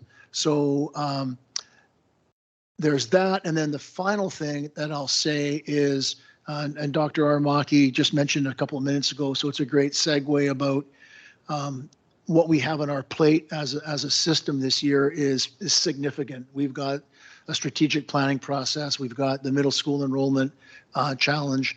We've got a lot on our plate. And the conversation on Monday kind of, bled into our capacity to be effective and to and do our policy work with due diligence. So initially, we were going to ask for your approval of this policy schedule tonight. But what we wanted to do is just to show you the updated schedule, and what we would prefer to do is go back to the drawing board and give you as a board another opportunity to weigh in to help us with some of the prioritization. The other thing I will say is a number of policies, if you look at column E, the type of change, they're minor revisions. And we're thinking about a way to do that really efficiently and effectively, maybe in groups, so that we can get through some of those minor changes that need to happen for various, oftentimes legal reasons. So what our suggestion is that you've got this now, and we'll create an opportunity for you to provide feedback in terms of what are your priorities, and give us time to come back with a bit of a proposal on some of the policies with minor revisions, and that we would, on the October 5th agenda, have an agenda item for the policy schedule, and have a conversation there, as well as a conversation on the previous Monday in the Monday planning session. So initially, like I said, we were looking for your approval on this policy schedule, but now we'd like to go back to the drawing board a bit and come back to you in first week of October. Okay, so there's not any, is there an action right now? No. Yeah, so, Yeah. right, on the feed, right, but we didn't talk on Monday, we didn't just settle on how we might be able to share with you our feedback, like, meaning, I think at one point it said, I think what you need is for each of us possibly to give the one or two things that are particularly salient, knowing that we can't do everything.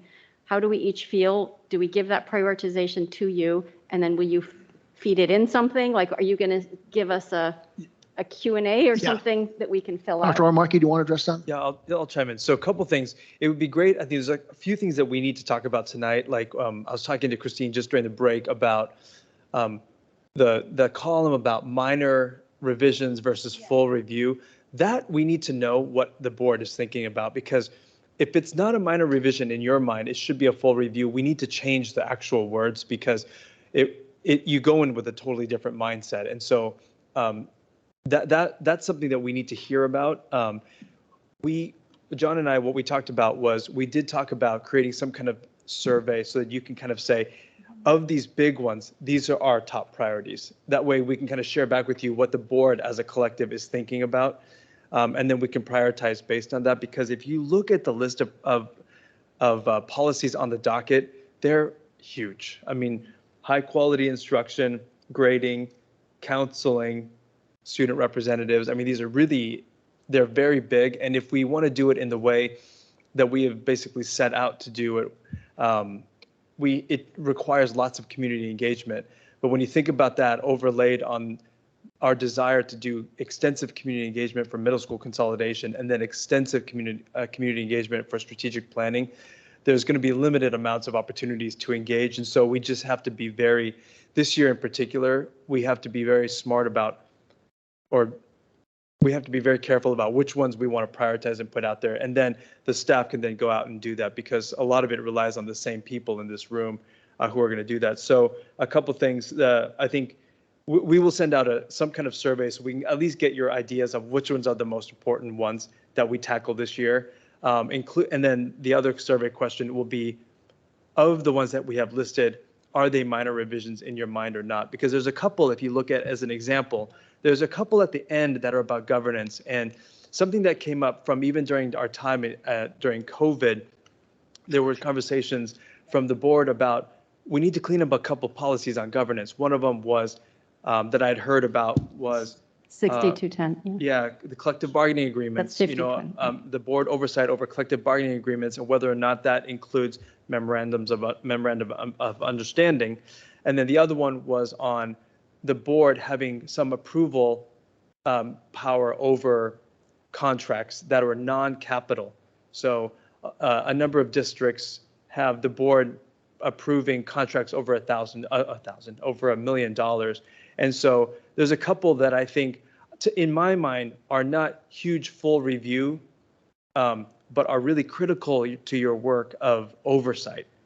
But it is helpful for me to know if people view that as something that we could just take care of quickly, or if we need to do a full review. But encouragement is the ones that really have matter to kids, we should maybe consider a more aspirational and full review. The ones that we just need to get done and be expedient because of the amount of time that we have, we should just get them done. Like try to, expedite those. Okay, so those are kind of the comments that I have, but I'd love to kind of hear people's thinking about policies, some of these Can I things. just know though, I want to make sure we call on everybody, but the survey, just so I'm clear, the survey would help inform a proposal you'll bring, and then we have a chance to vote on it. Yes, that's Meaning right. there's no suggestion that the survey drives the decision. It's rather your ability to know with, I guess, a little more precision, because we may not have the time to go through each one to Well, rank it. Yes, the survey will Okay. be so that you can see what each other Okay. thinks about kind of the priorities, and then Okay. you can decide what you want to do. Yeah, and just, It'll help us okay. to know what the board feels are the key priorities this year. Okay, and just for Director Chu, just to know, we talked on Monday about 50-20 and 62-10. And so that's something we can talk about, but we talked about what had happened during the pandemic because, and so those were the two we flagged as opportunities, and could they be done with a surgical sort of change? And we can talk about. No, they're on the list. They're on the list. But we added 50-20. It had not been on there before because previously we'd identified 4 and they were 62-10 and some other ones. But honestly, we thought in talking about it with Dr. Aramaki, we thought, really what our biggest pain point for that was really 50-20, which there was that debate over does MOUs included or not, and the other one was 62-10, which is just that. So I just wanted to throw that in your kind of bucket. But I see your hands up, so let's go to you and then Director Aris. Yeah, it shows the other way around, but we can start with Director Aris. Director Aris, do you want to go ahead? Sure. Sorry, I don't know why my hands keep going up and down. I have a couple of different questions. I know that Dr. Watson had requested the addition into the schedule. Is it possible for us to get that schedule without the additions as we are looking at what we want to prioritize for this year so that I can get a visual of what does this all mean? And also, I very much appreciate. I think Dr. the answer is going to be yes on that. Just in case you might have missed that, like that part is going to come back to us on the 21st. I think the answer is there is yes. Okay, so I guess let me clarify that question. Will we get the survey before the 21st or after the 21st? Before. Okay, so I guess what I'm saying is I want to make sure that I have both of that information as I try to make some recommendation. As far as the, I guess I also want to thank you, Dr. Aramaki, for mentioning about, prioritizing policies that really focus on our students. I think that's really important that we do that this year as we still struggle with pandemic and its impact on our students. And one other question, Director Harrison, is it possible for us to do engagement in a way that we could group because policies together? I know we've talked about this before, so that we're not tapping into the same people multiple times and overburdening them.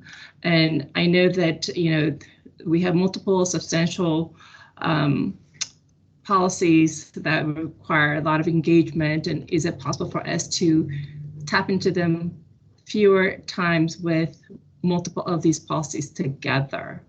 Yeah, that's a really good point, and I think the short answer is yes. I think that's one of what I'll say is when this was last approved in February, of course, that was before we knew some of the things that we know today. So now we are where we are. What's on this schedule may be a bit ambitious. So the idea would be to let's prioritize those things that are most important. But I do think there is an opportunity where engagement is required. So if we do a full review, for example, that there is a way to be efficient in that, especially given that we're going to the public in a pretty significant way already this year. And the other thing I just wanted to mention really quickly, lines 23, 24, and 25, those are the policies that you had not seen until now, and you now know the reason as to why. And so one more question. Obviously, we have quite a few that has a significant impact on our students, as well as it's pretty heavy year with a lot of work ahead regarding strategic plan and other things on the docket. As we think through all of this, I know we talked about this last year about overburdening our staff and what is realistic. Can you give us a hint of what is realistic in looking at, especially the ones with substance that we have to go through? How many can we actually go through with what's on the agenda already this year without overburdening and being realistic, and also being,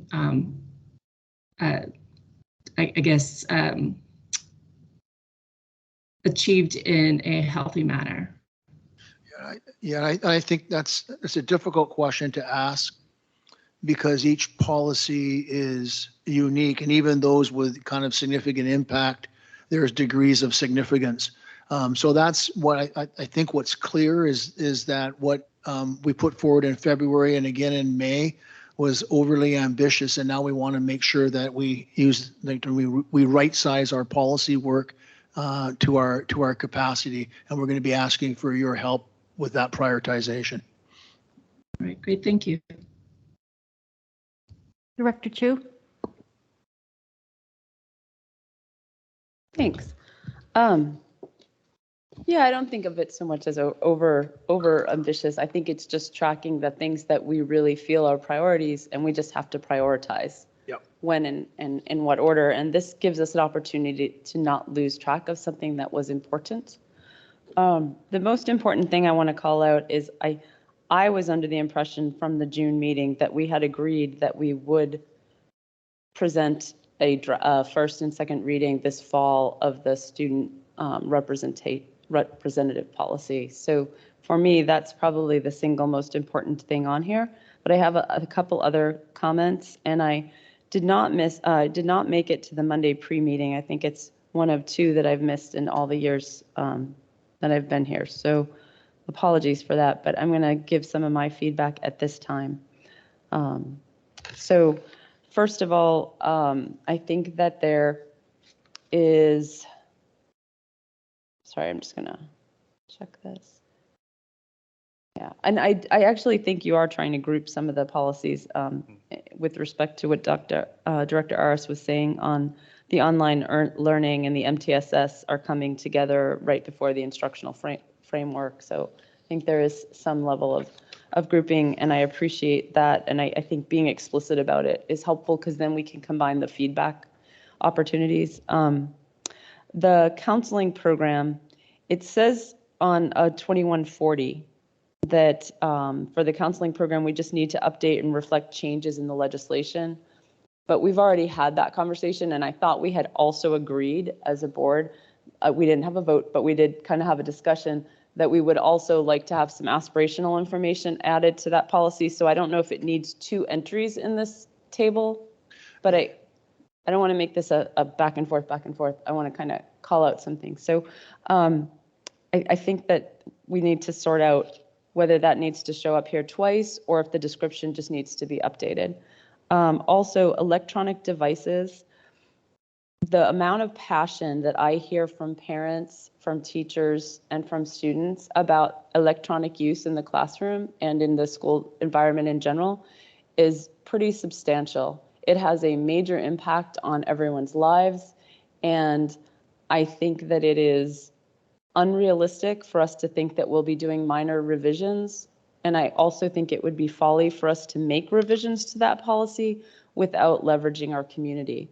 It might be interesting to leverage that as part of the middle school space, as the middle school work, because that is a very poignant time in terms of transitioning how electronics are utilized.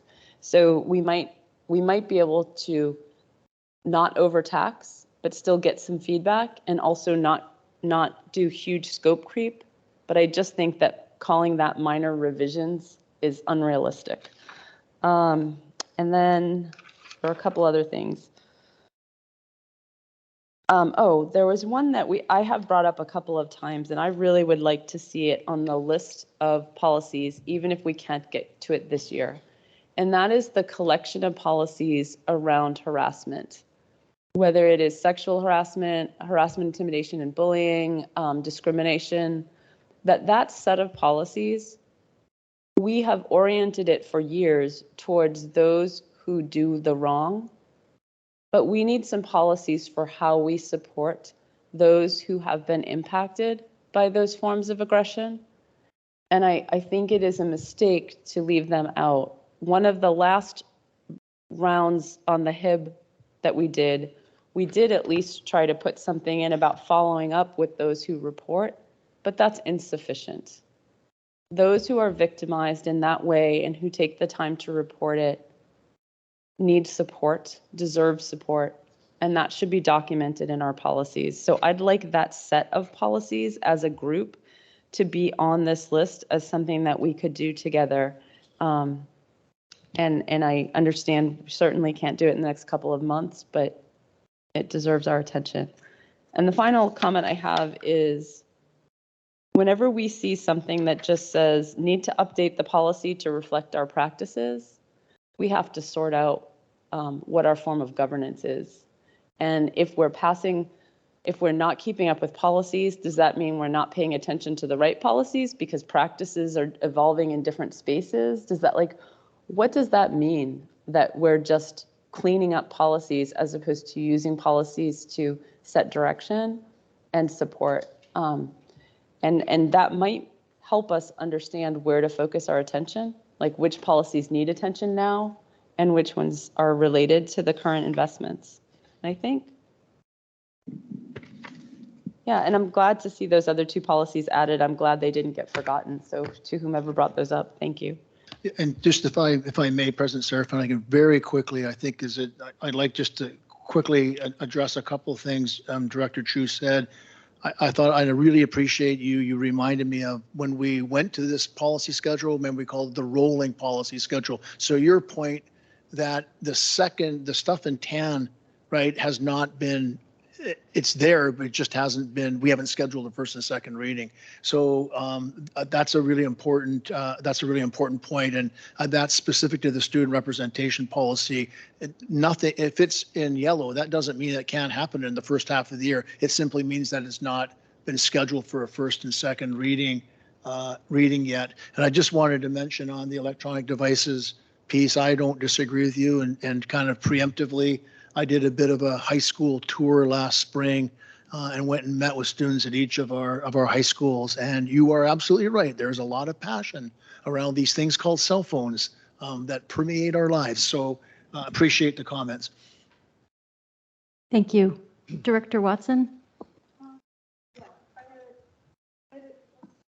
I had a couple of follow-ups. I just realized there might be some data that would help me prioritize the policy schedule.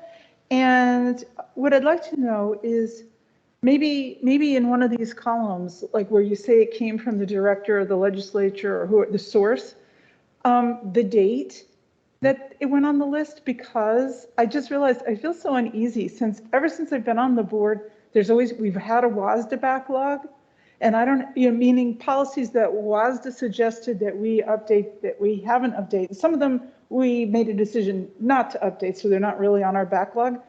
But how long have some of them been simmering out there is what I realize I don't know. And maybe it doesn't matter because they're like really unimportant, but I just would like, when we add things to this, can we add a date? Because it can literally be years that it sits on the list. And then, so that will help us prioritize. Especially like for the ones where we were told it hasn't been updated in X years. Like we don't have a way to know this one's overdue by 10, yeah. And then the other thing is compliance. Okay, so I would say, are we in compliance?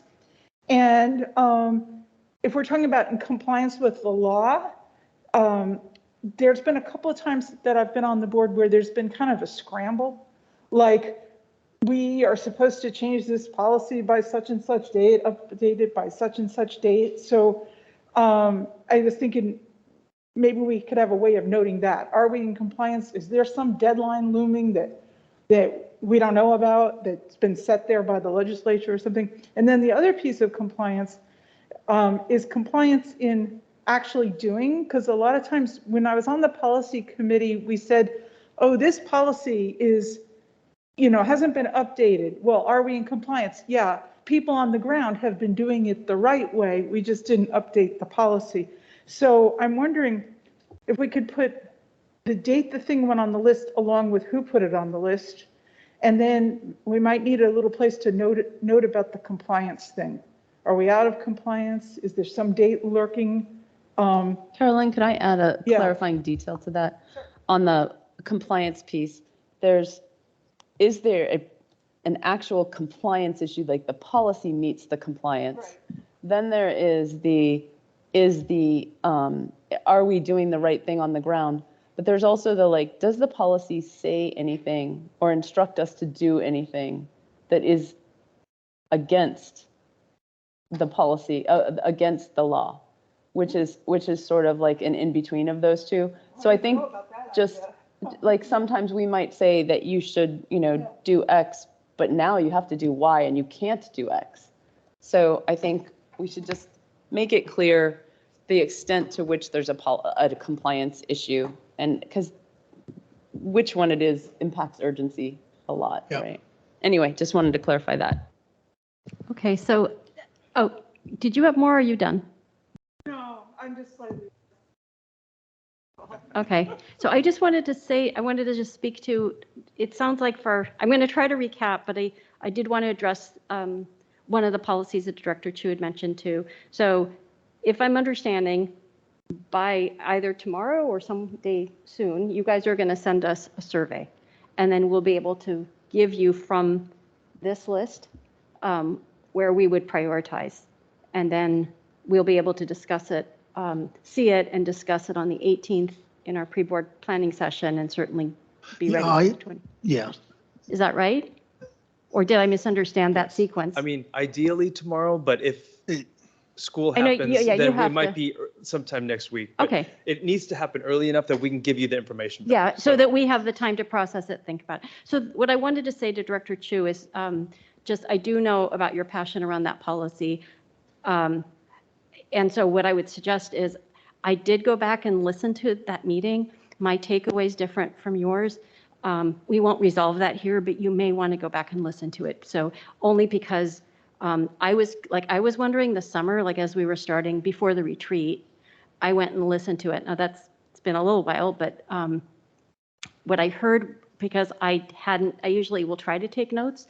I heard something around I will take another pass. And I heard you say, so you may want to just go back and listen, but no matter what, I think the real opportunity is, I think, for you and Executive Director Harrison to talk and then, or figure it out and then bring something forward. But that was my takeaway from the meeting, that you had said, these are bullet points, these are ideas, what do you guys think? And then we created a link. And then what I recall was the 23rd was the link closes. And then my impression, at least, was that you were going to take a pass. And then from there, Executive Director Harrison was going to take it. Well, I will be more than happy to re-listen to the meeting, but what I walked away with was clearly different, because obviously I would have done something different if I realized that that was the expectation. I think I made that offer, and I believe that my understanding was I made an offer, and then there was the no, we have to go get feedback from students and whatever. And so what I thought we landed on was something different, but that's okay. We'll sort it out. What I'd really like clarification on is I walked away with the impression that the full board was interested in pursuing that in this time frame. And then the other piece of clarification I'd like to get from Kelly is, are you going to look for our feedback for things you've already scheduled, or are we looking to get feedback on how to prioritize the rest? Because these are already in motion. The first 10 items on this list have dates for first readings.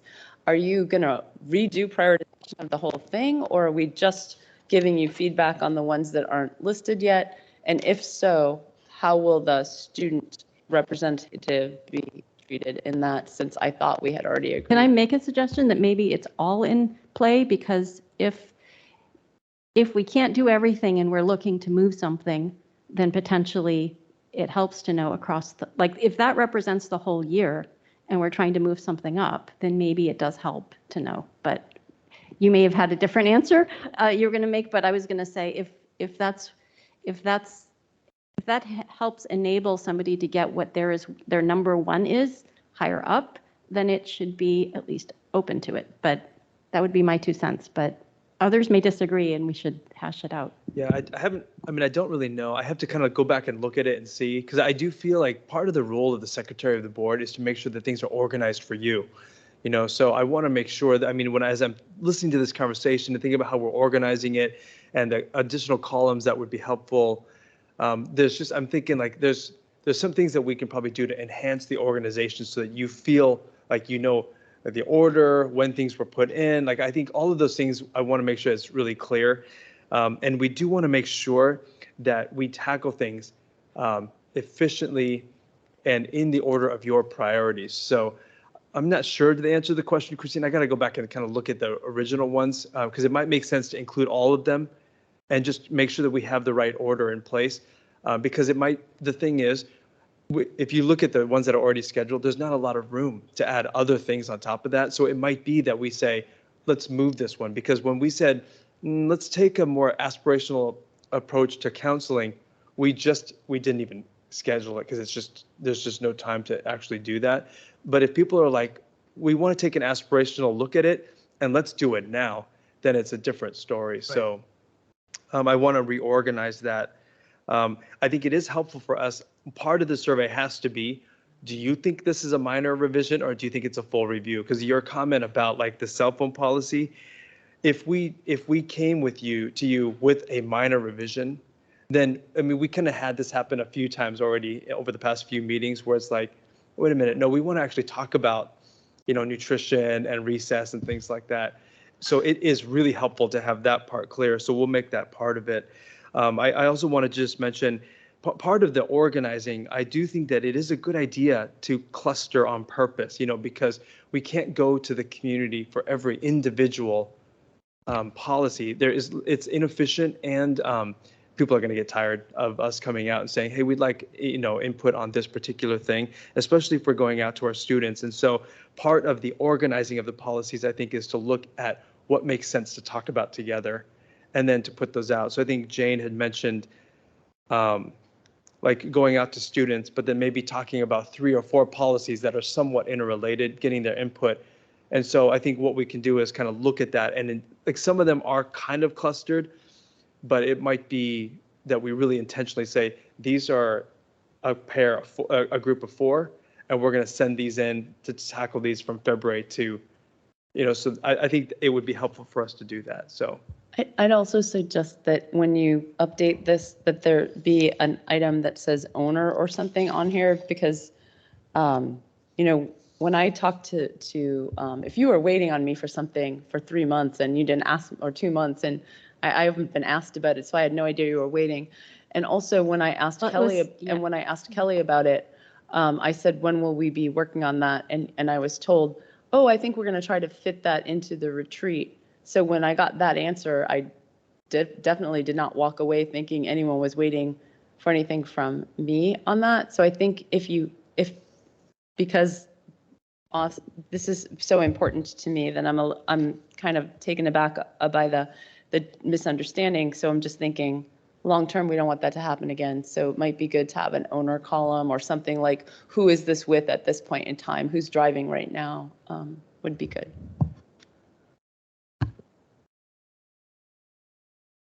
Okay, I see Director Aris's hand up. Yeah, I just have one quick one. Can you define what minor revision means? Because I think we may be all over the place on that. Yeah, minor revisions is typically, it'll be something where legislation has changed, and obviously if it was like really needed to be done now, it would have been prioritized earlier. So it's typically something that's not super substantive, or sometimes it's changes in nomenclature, the way that things are referred to. And I'll give you a perfect example is when you approved the gender inclusive schools policy, some of the language that's being used and that element has evolved over time. So and a lot of them were minor changes that I felt were appropriate to make based on WASDA model updates that have occurred over the last year. Thank you. Sorry, Like, I'm keeping my camera off just because I can't hear otherwise. Like one example I'll say is that's relevant in this one too is when you look at like the board's responsibility 50/20, I think to vote on collective bargaining agreements, a minor revision would be to include memorandums of understanding or other written agreements. So that would be, it wouldn't go out for a full review. That I would have marked as a minor revision. And then what something that John and I talked about was for the ones that are actually minor revisions, then maybe we cluster those, we do them all together. I mean, because I think over the past year or two, you have done a lot of policies. I mean, there's a lot of work that has been done, which is really great. So, but we probably can accelerate even more if we have a good understanding of the actual minor ones, cluster them, say, here are the revisions for these ones, and then let's just pass these through together. So. Yeah, I think, oh, I thought I saw somebody else's hand up. I just want to double check. I'm sorry, Director Watson. Yeah. A little bit of information on the collective bargaining policy, because Francine and I were working on it way back when, and we didn't change anything, but the way we interpreted it's only 2 paragraphs long, and the 2 paragraphs seem to contradict each other. So I'm not sure if it's minor.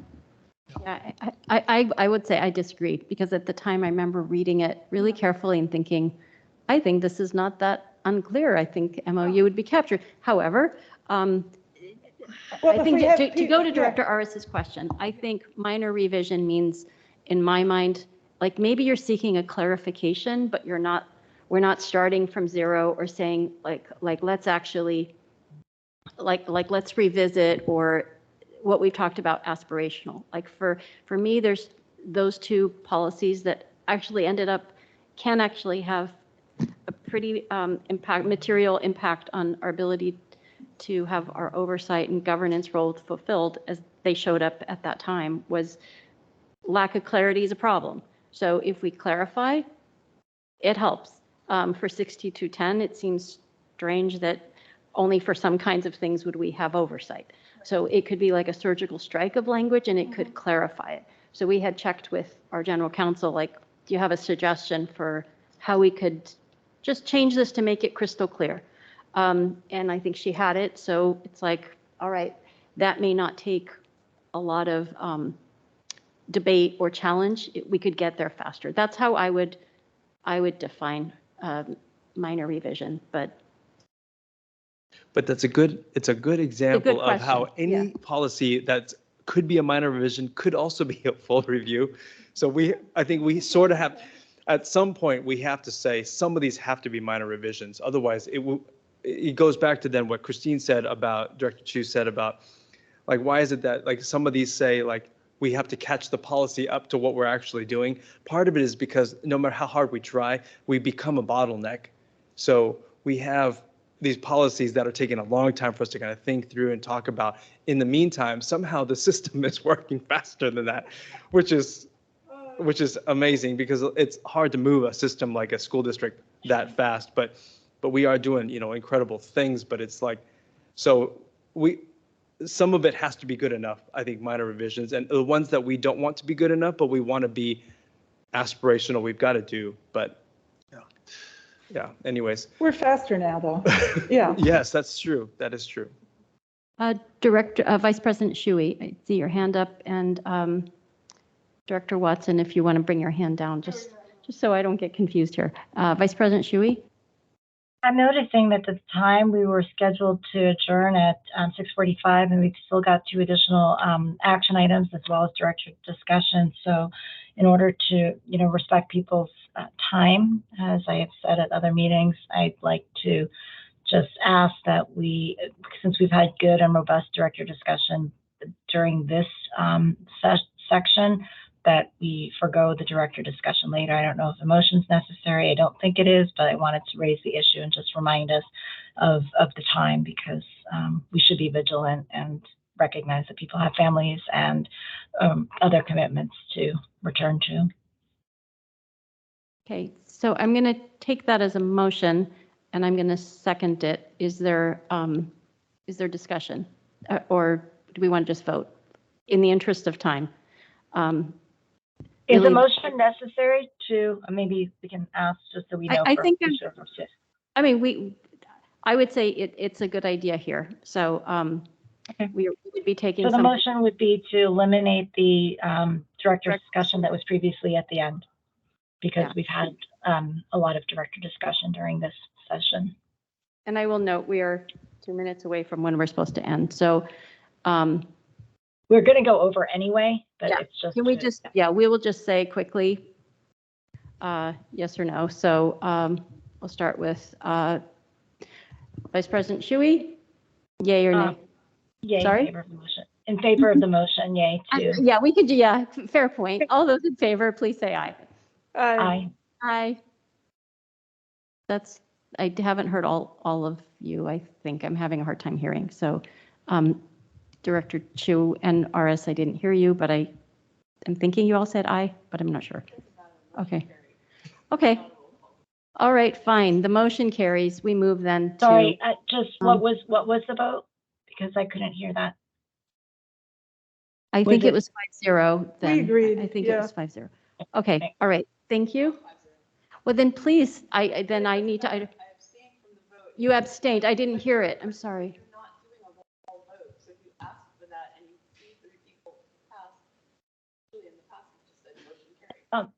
The mic is not on, so I'm sorry. I can't hear Director Chu. I'm sorry. I usually do try to listen for a nay or a yay. I just didn't even see anything. So no, I usually don't assume if there's 3, it's good enough. So I do try to know if anybody's saying nay, and I didn't hear anything. So we're going to go to. Sorry, just for visibility, for those of us online, what was the vote? And then Director Chu was saying something without a mic, so we couldn't hear that part. Okay, I will let her speak. She wants to know what you said, because I don't think she could hear you because your mic was not enabled. Joyce, I said that I abstained, but on a vote like that, if we're not doing a roll call vote, that if she hears 3 yays, then the motion carries. And I'm not sure how important it is that we then go into individual votes and track those down. So that's all I was pointing out. So I don't know. Like on a roll call vote, it is important, but on that one. Okay, for those of us who are online, it is important to understand what's happening in the room. So those of you there may know that there was an abstention, but for the rest of us, that's why I asked for clarification. Thank you. So for what it's worth, I couldn't hear, so I didn't know that was an abstention versus just an inaudible yay. So yeah, I didn't hear anything. Okay, we are going to move to 7.3 and 7.4. Executive Director Harrison, if you could present on 200 and 200P. I will do that. Thank you, President Serafin. And so tonight, bringing forward for first reading revisions to policy 0200, policy adoption and revision and administrative procedures. So I call this the policy. And the reason for the revisions, proposed revisions, is this is a classic example of a policy where your current practices are not reflected in the current policy. So for somebody in the public who, for example, might be interested in how you do your policy work and reads this policy, that's not the practice that you're currently following. So that's the reason for the proposed revisions. And just by way of background, very quickly, the policy was adopted in 2013. I think at that time was pretty much the WASDA model policy.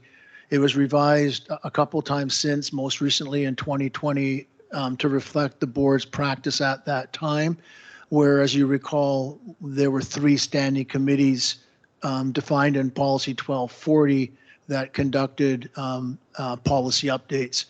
And Policy 1240 committees was revised last summer.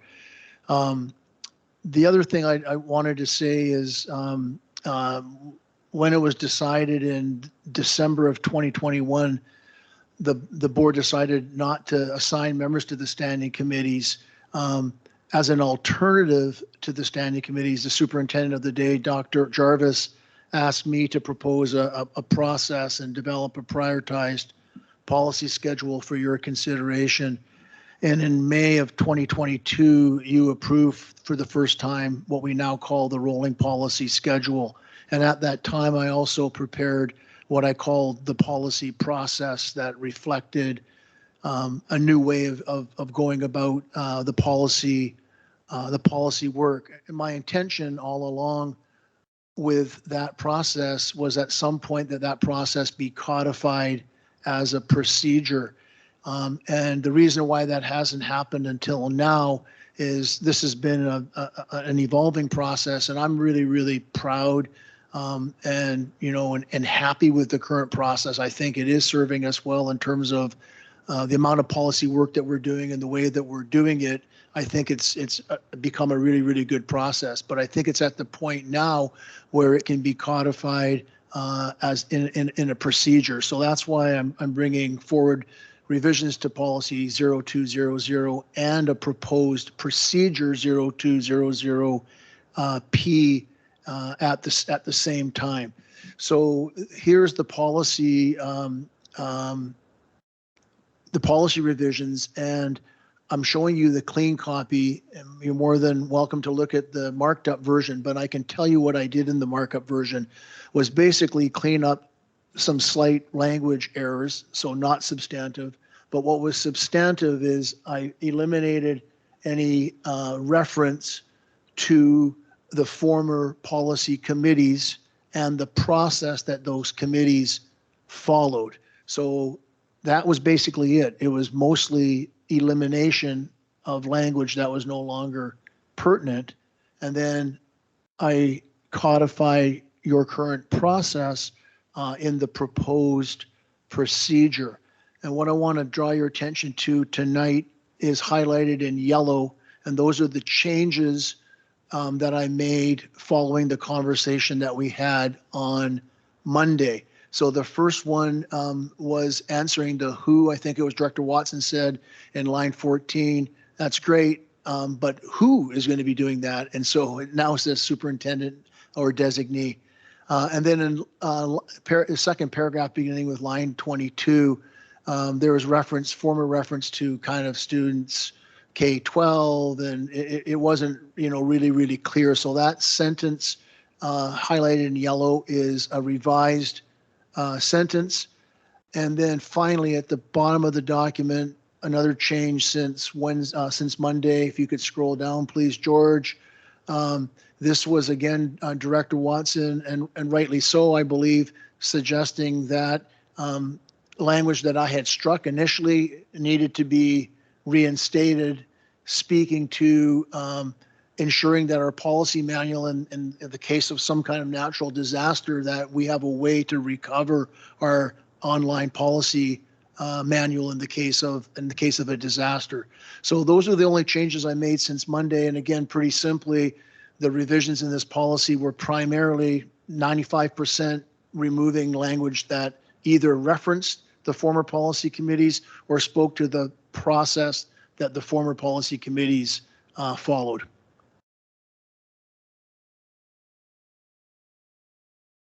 Okay, I don't have any questions on this, meaning this for me tracks what we discussed on Monday, and so I have no questions. I see Director Watson does. If anyone else does, please raise your hands, and then you can take that feedback, and then we can go to the procedure. Yeah. Director Watson? I just wanted to say, I feel so heard. I had 3 suggestions and they all went in. 3 for 3. Thank you. Director Chu? Thanks. I have a couple of quick suggestions. One is there's a part that talks about the written and oral comments. I think we should not discount the fact that we also have oral comments on phone or online on tools. So if I want to make sure that we acknowledge that we do take oral comment in other forms besides at the meeting.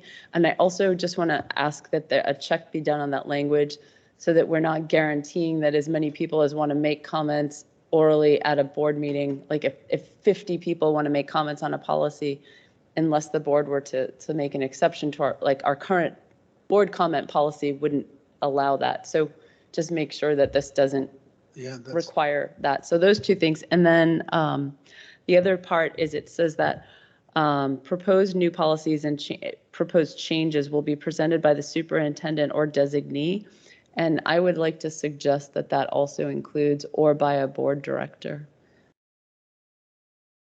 I don't know what other people think. I'd love to hear, but it seems like that's what we did for a couple things last year, at least for pre-reading.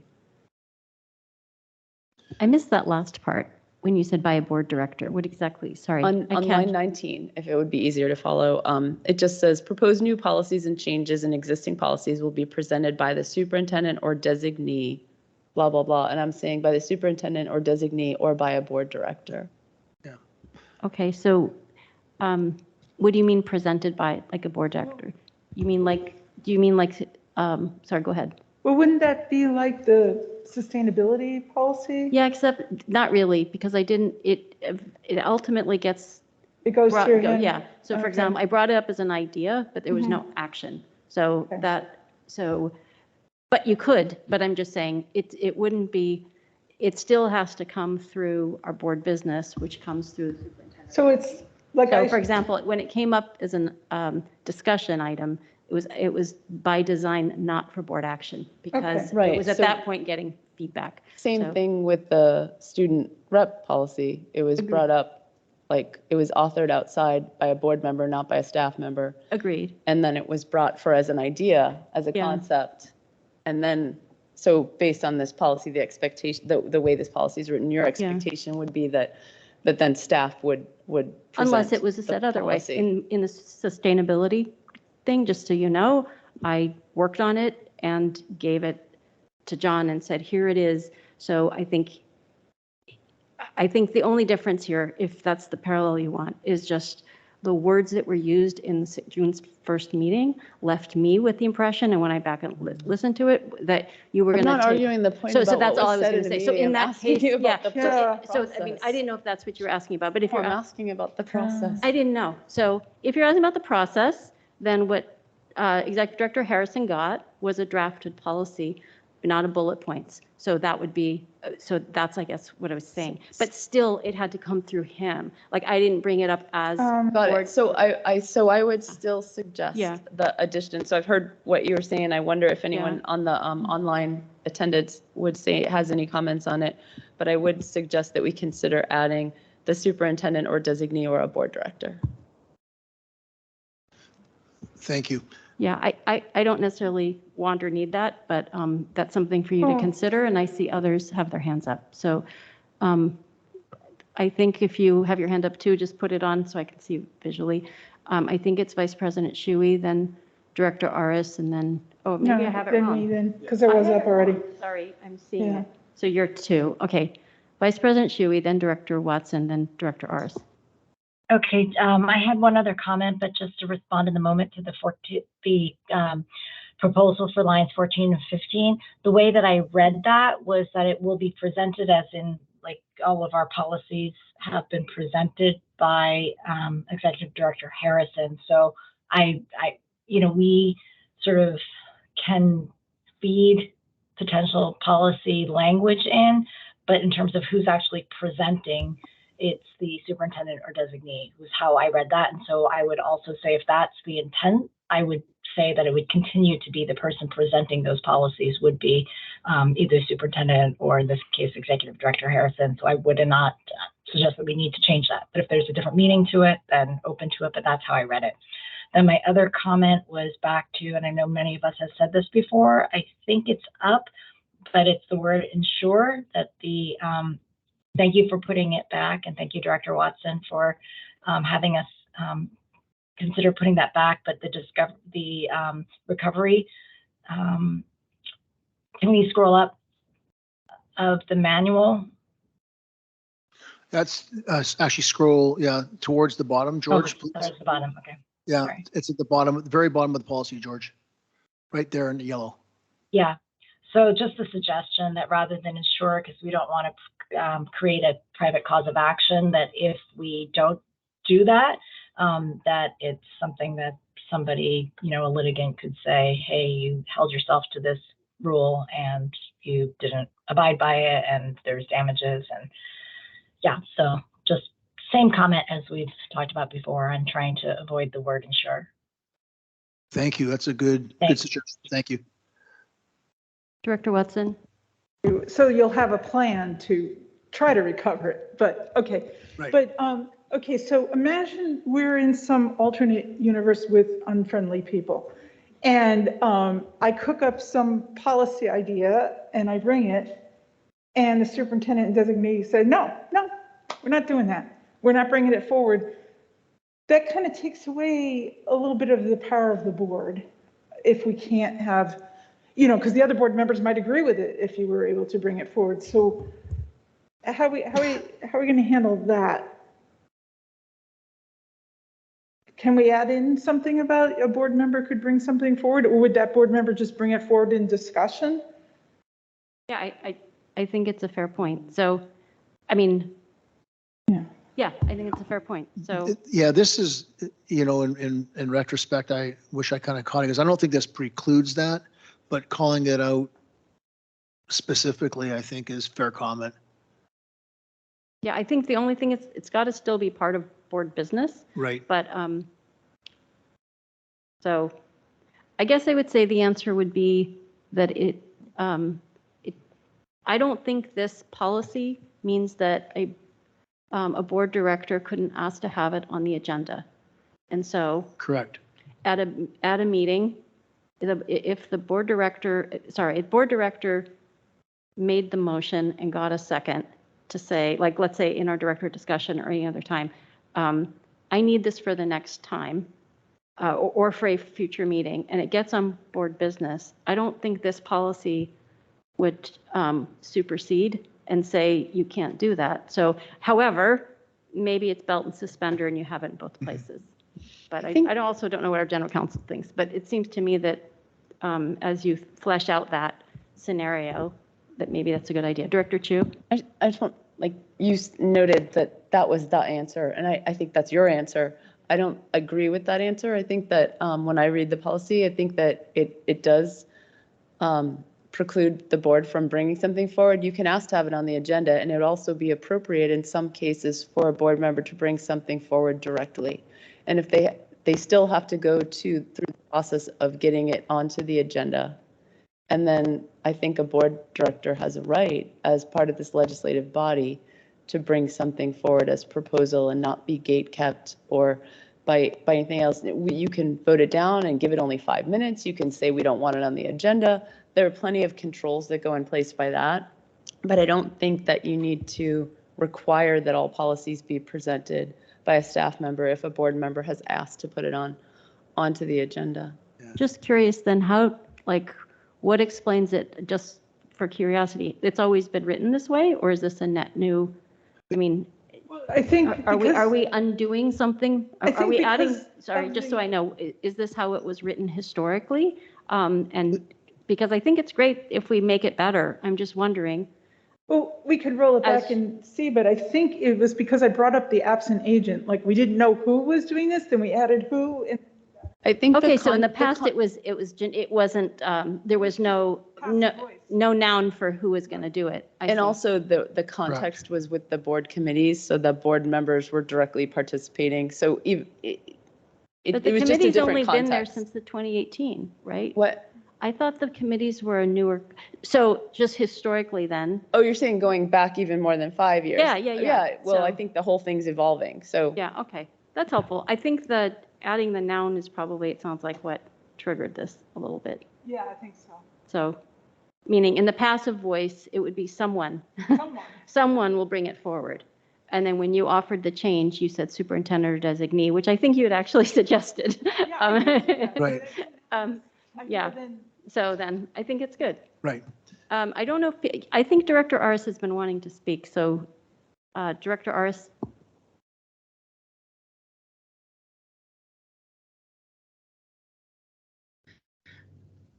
It's my network is quite choppy, so I missed chunks of this. So my apologies. I'm repeating something that has been already said.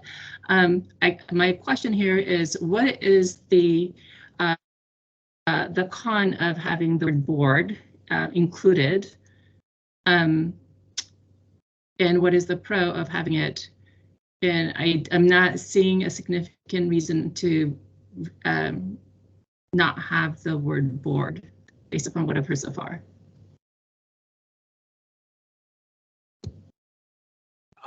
So I think that the up and down of it was, we retraced our steps to, there was a comment that was initially triggering the inclusion of a noun, and the suggestion from Director Watson on Monday was, how about if you just put superintendent or designee?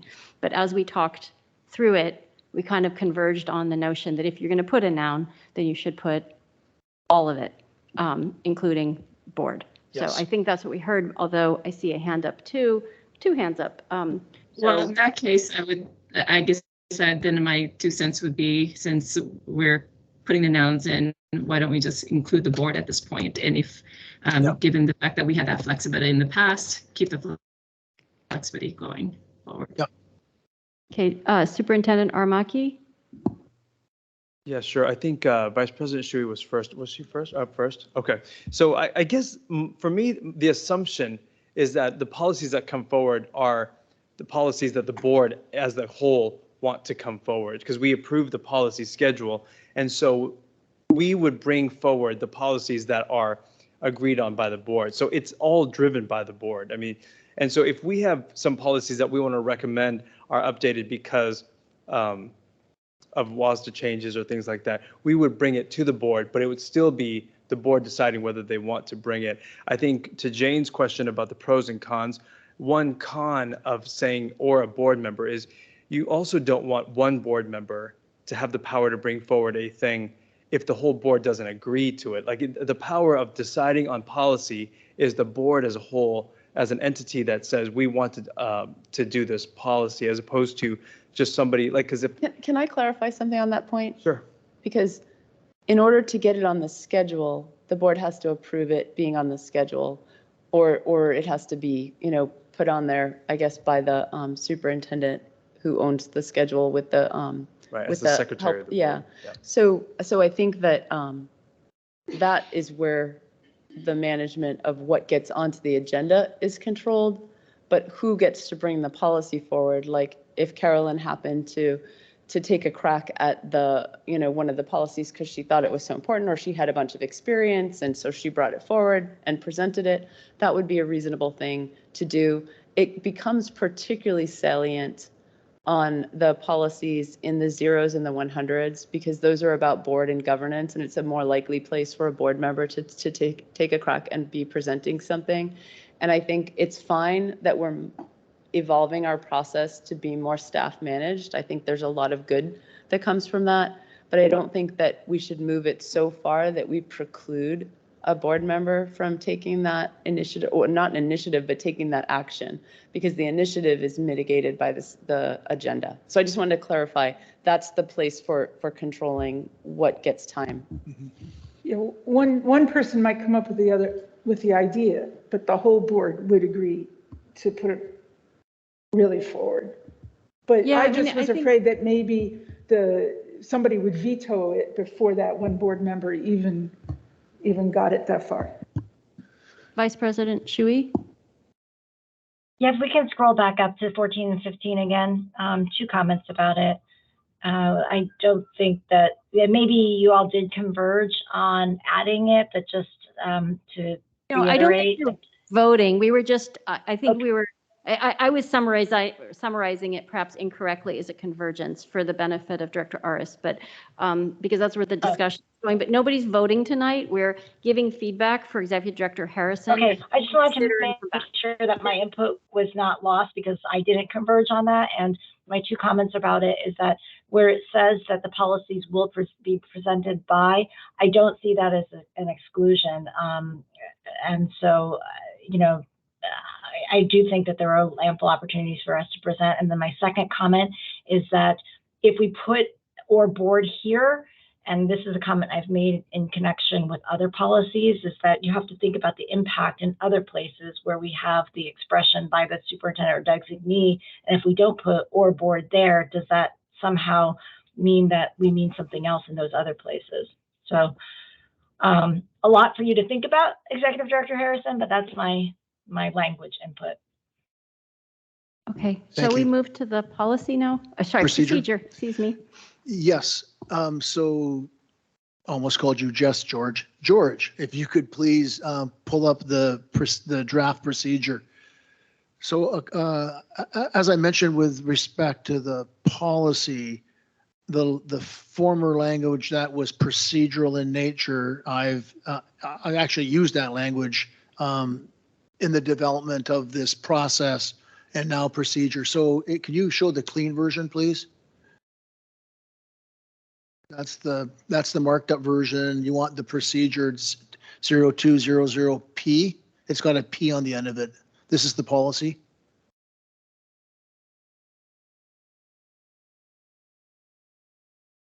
Here, I'll come over.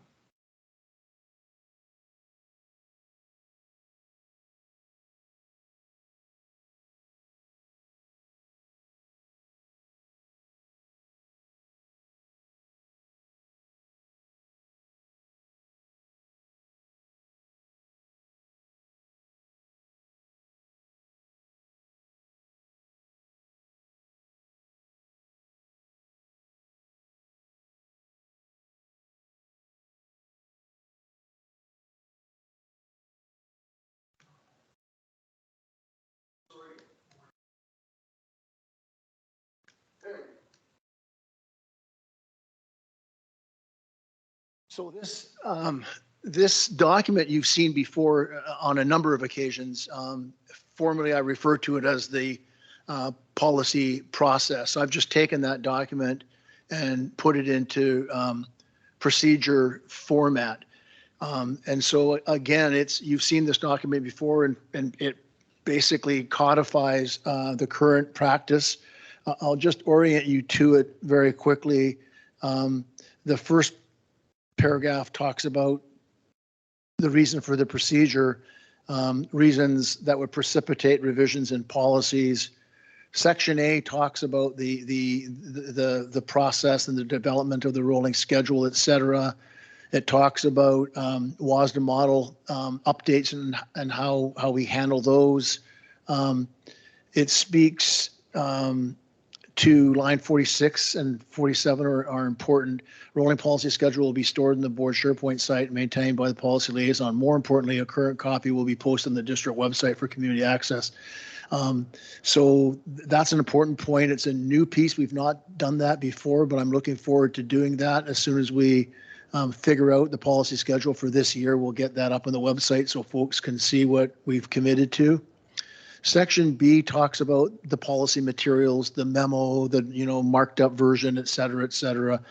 And the cadence of as we work our way through policies. There's another new piece in here. It speaks to, and we will do this moving forward.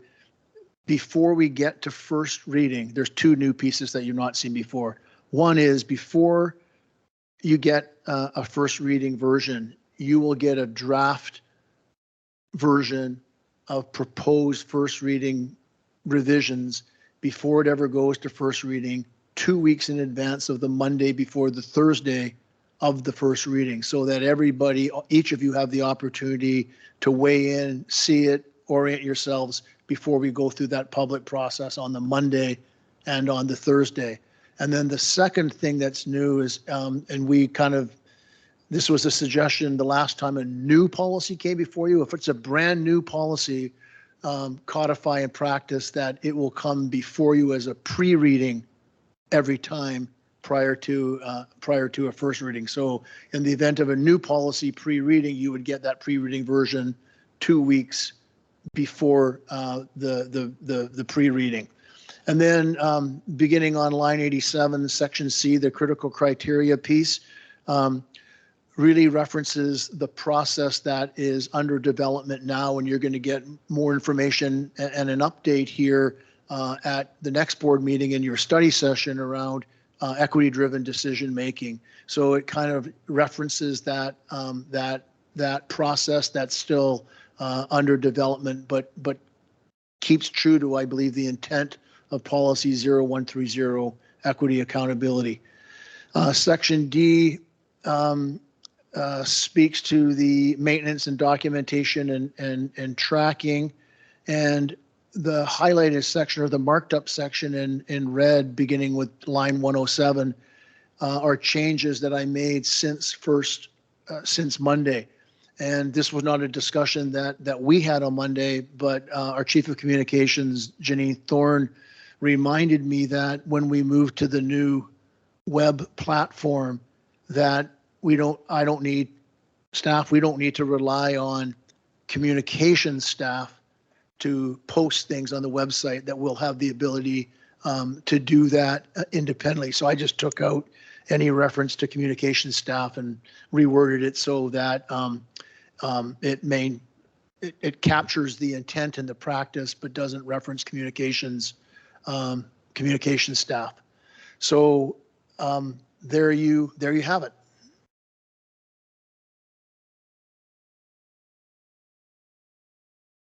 I think I just have one question about that, since you mentioned communication staff. Sorry, I didn't put my hand up.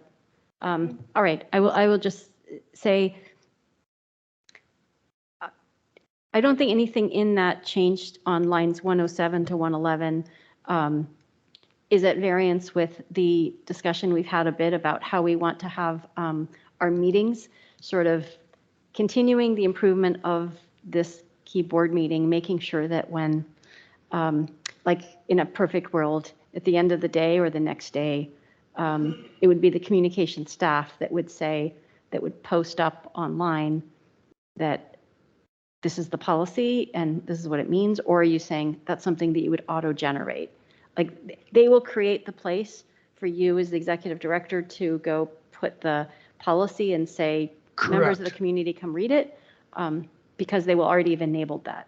Correct. But the surface area is still the website. Okay, Yeah. got it. And, Okay. and it'll be much more streamlined rather than Okay. me, members of Janine's team, to post and explain. So it's great. The other thing I forgot to mention in the introduction here is policy 0200, current policy, and in the proposed revisions, there's a section that talks about procedures to policies in the 0 series and the 1000 series, which are your 2 series, that any procedure in those 2 series requires your approval.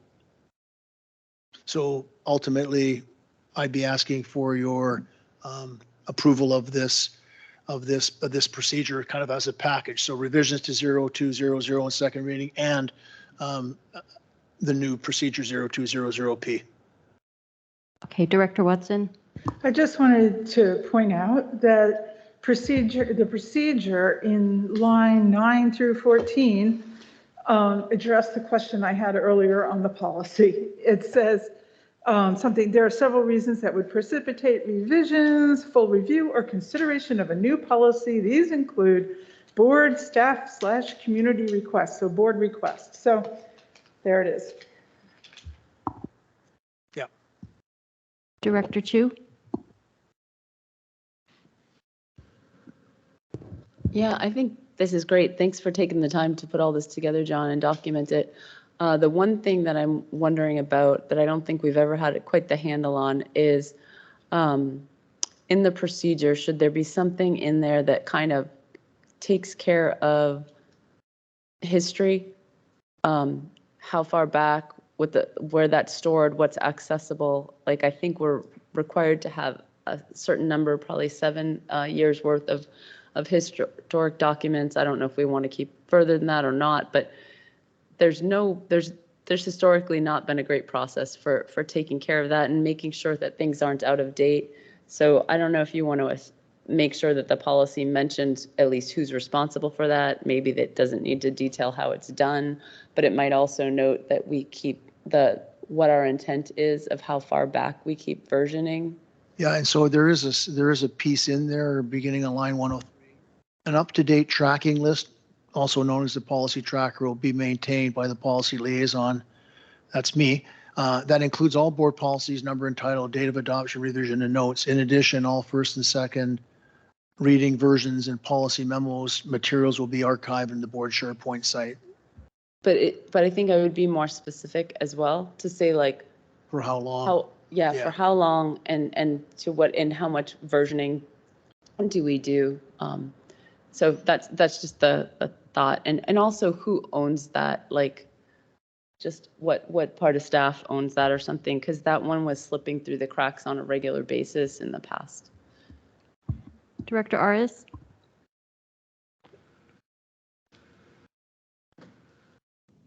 Yeah, I just want to take a moment here to, I know that we deleted the word communications department, but that I'm posting things online.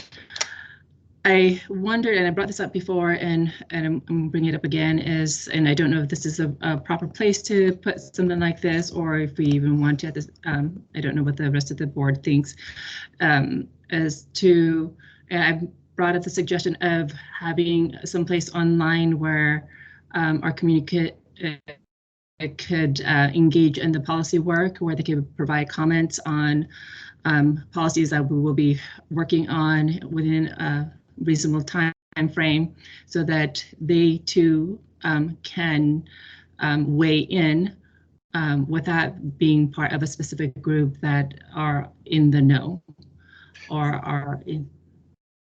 Yeah, on that one, Director Aris, you've raised that before, and I committed last spring to doing that. So the plan is when the policy schedule is updated, and this is not dependent on the policy schedule, but to, as policies get first and second readings, have a link on the policy page, and maybe with a specific, like, policy at bsd405.org, where if members of the community wanted to provide direct feedback, they can do that. So in the policy, it talks about feedback in writing, but what we've not done is create a structure for that to occur. So I committed to that last spring, and we'll work with Dr. Aramaki to make sure that we provide that opportunity for our community.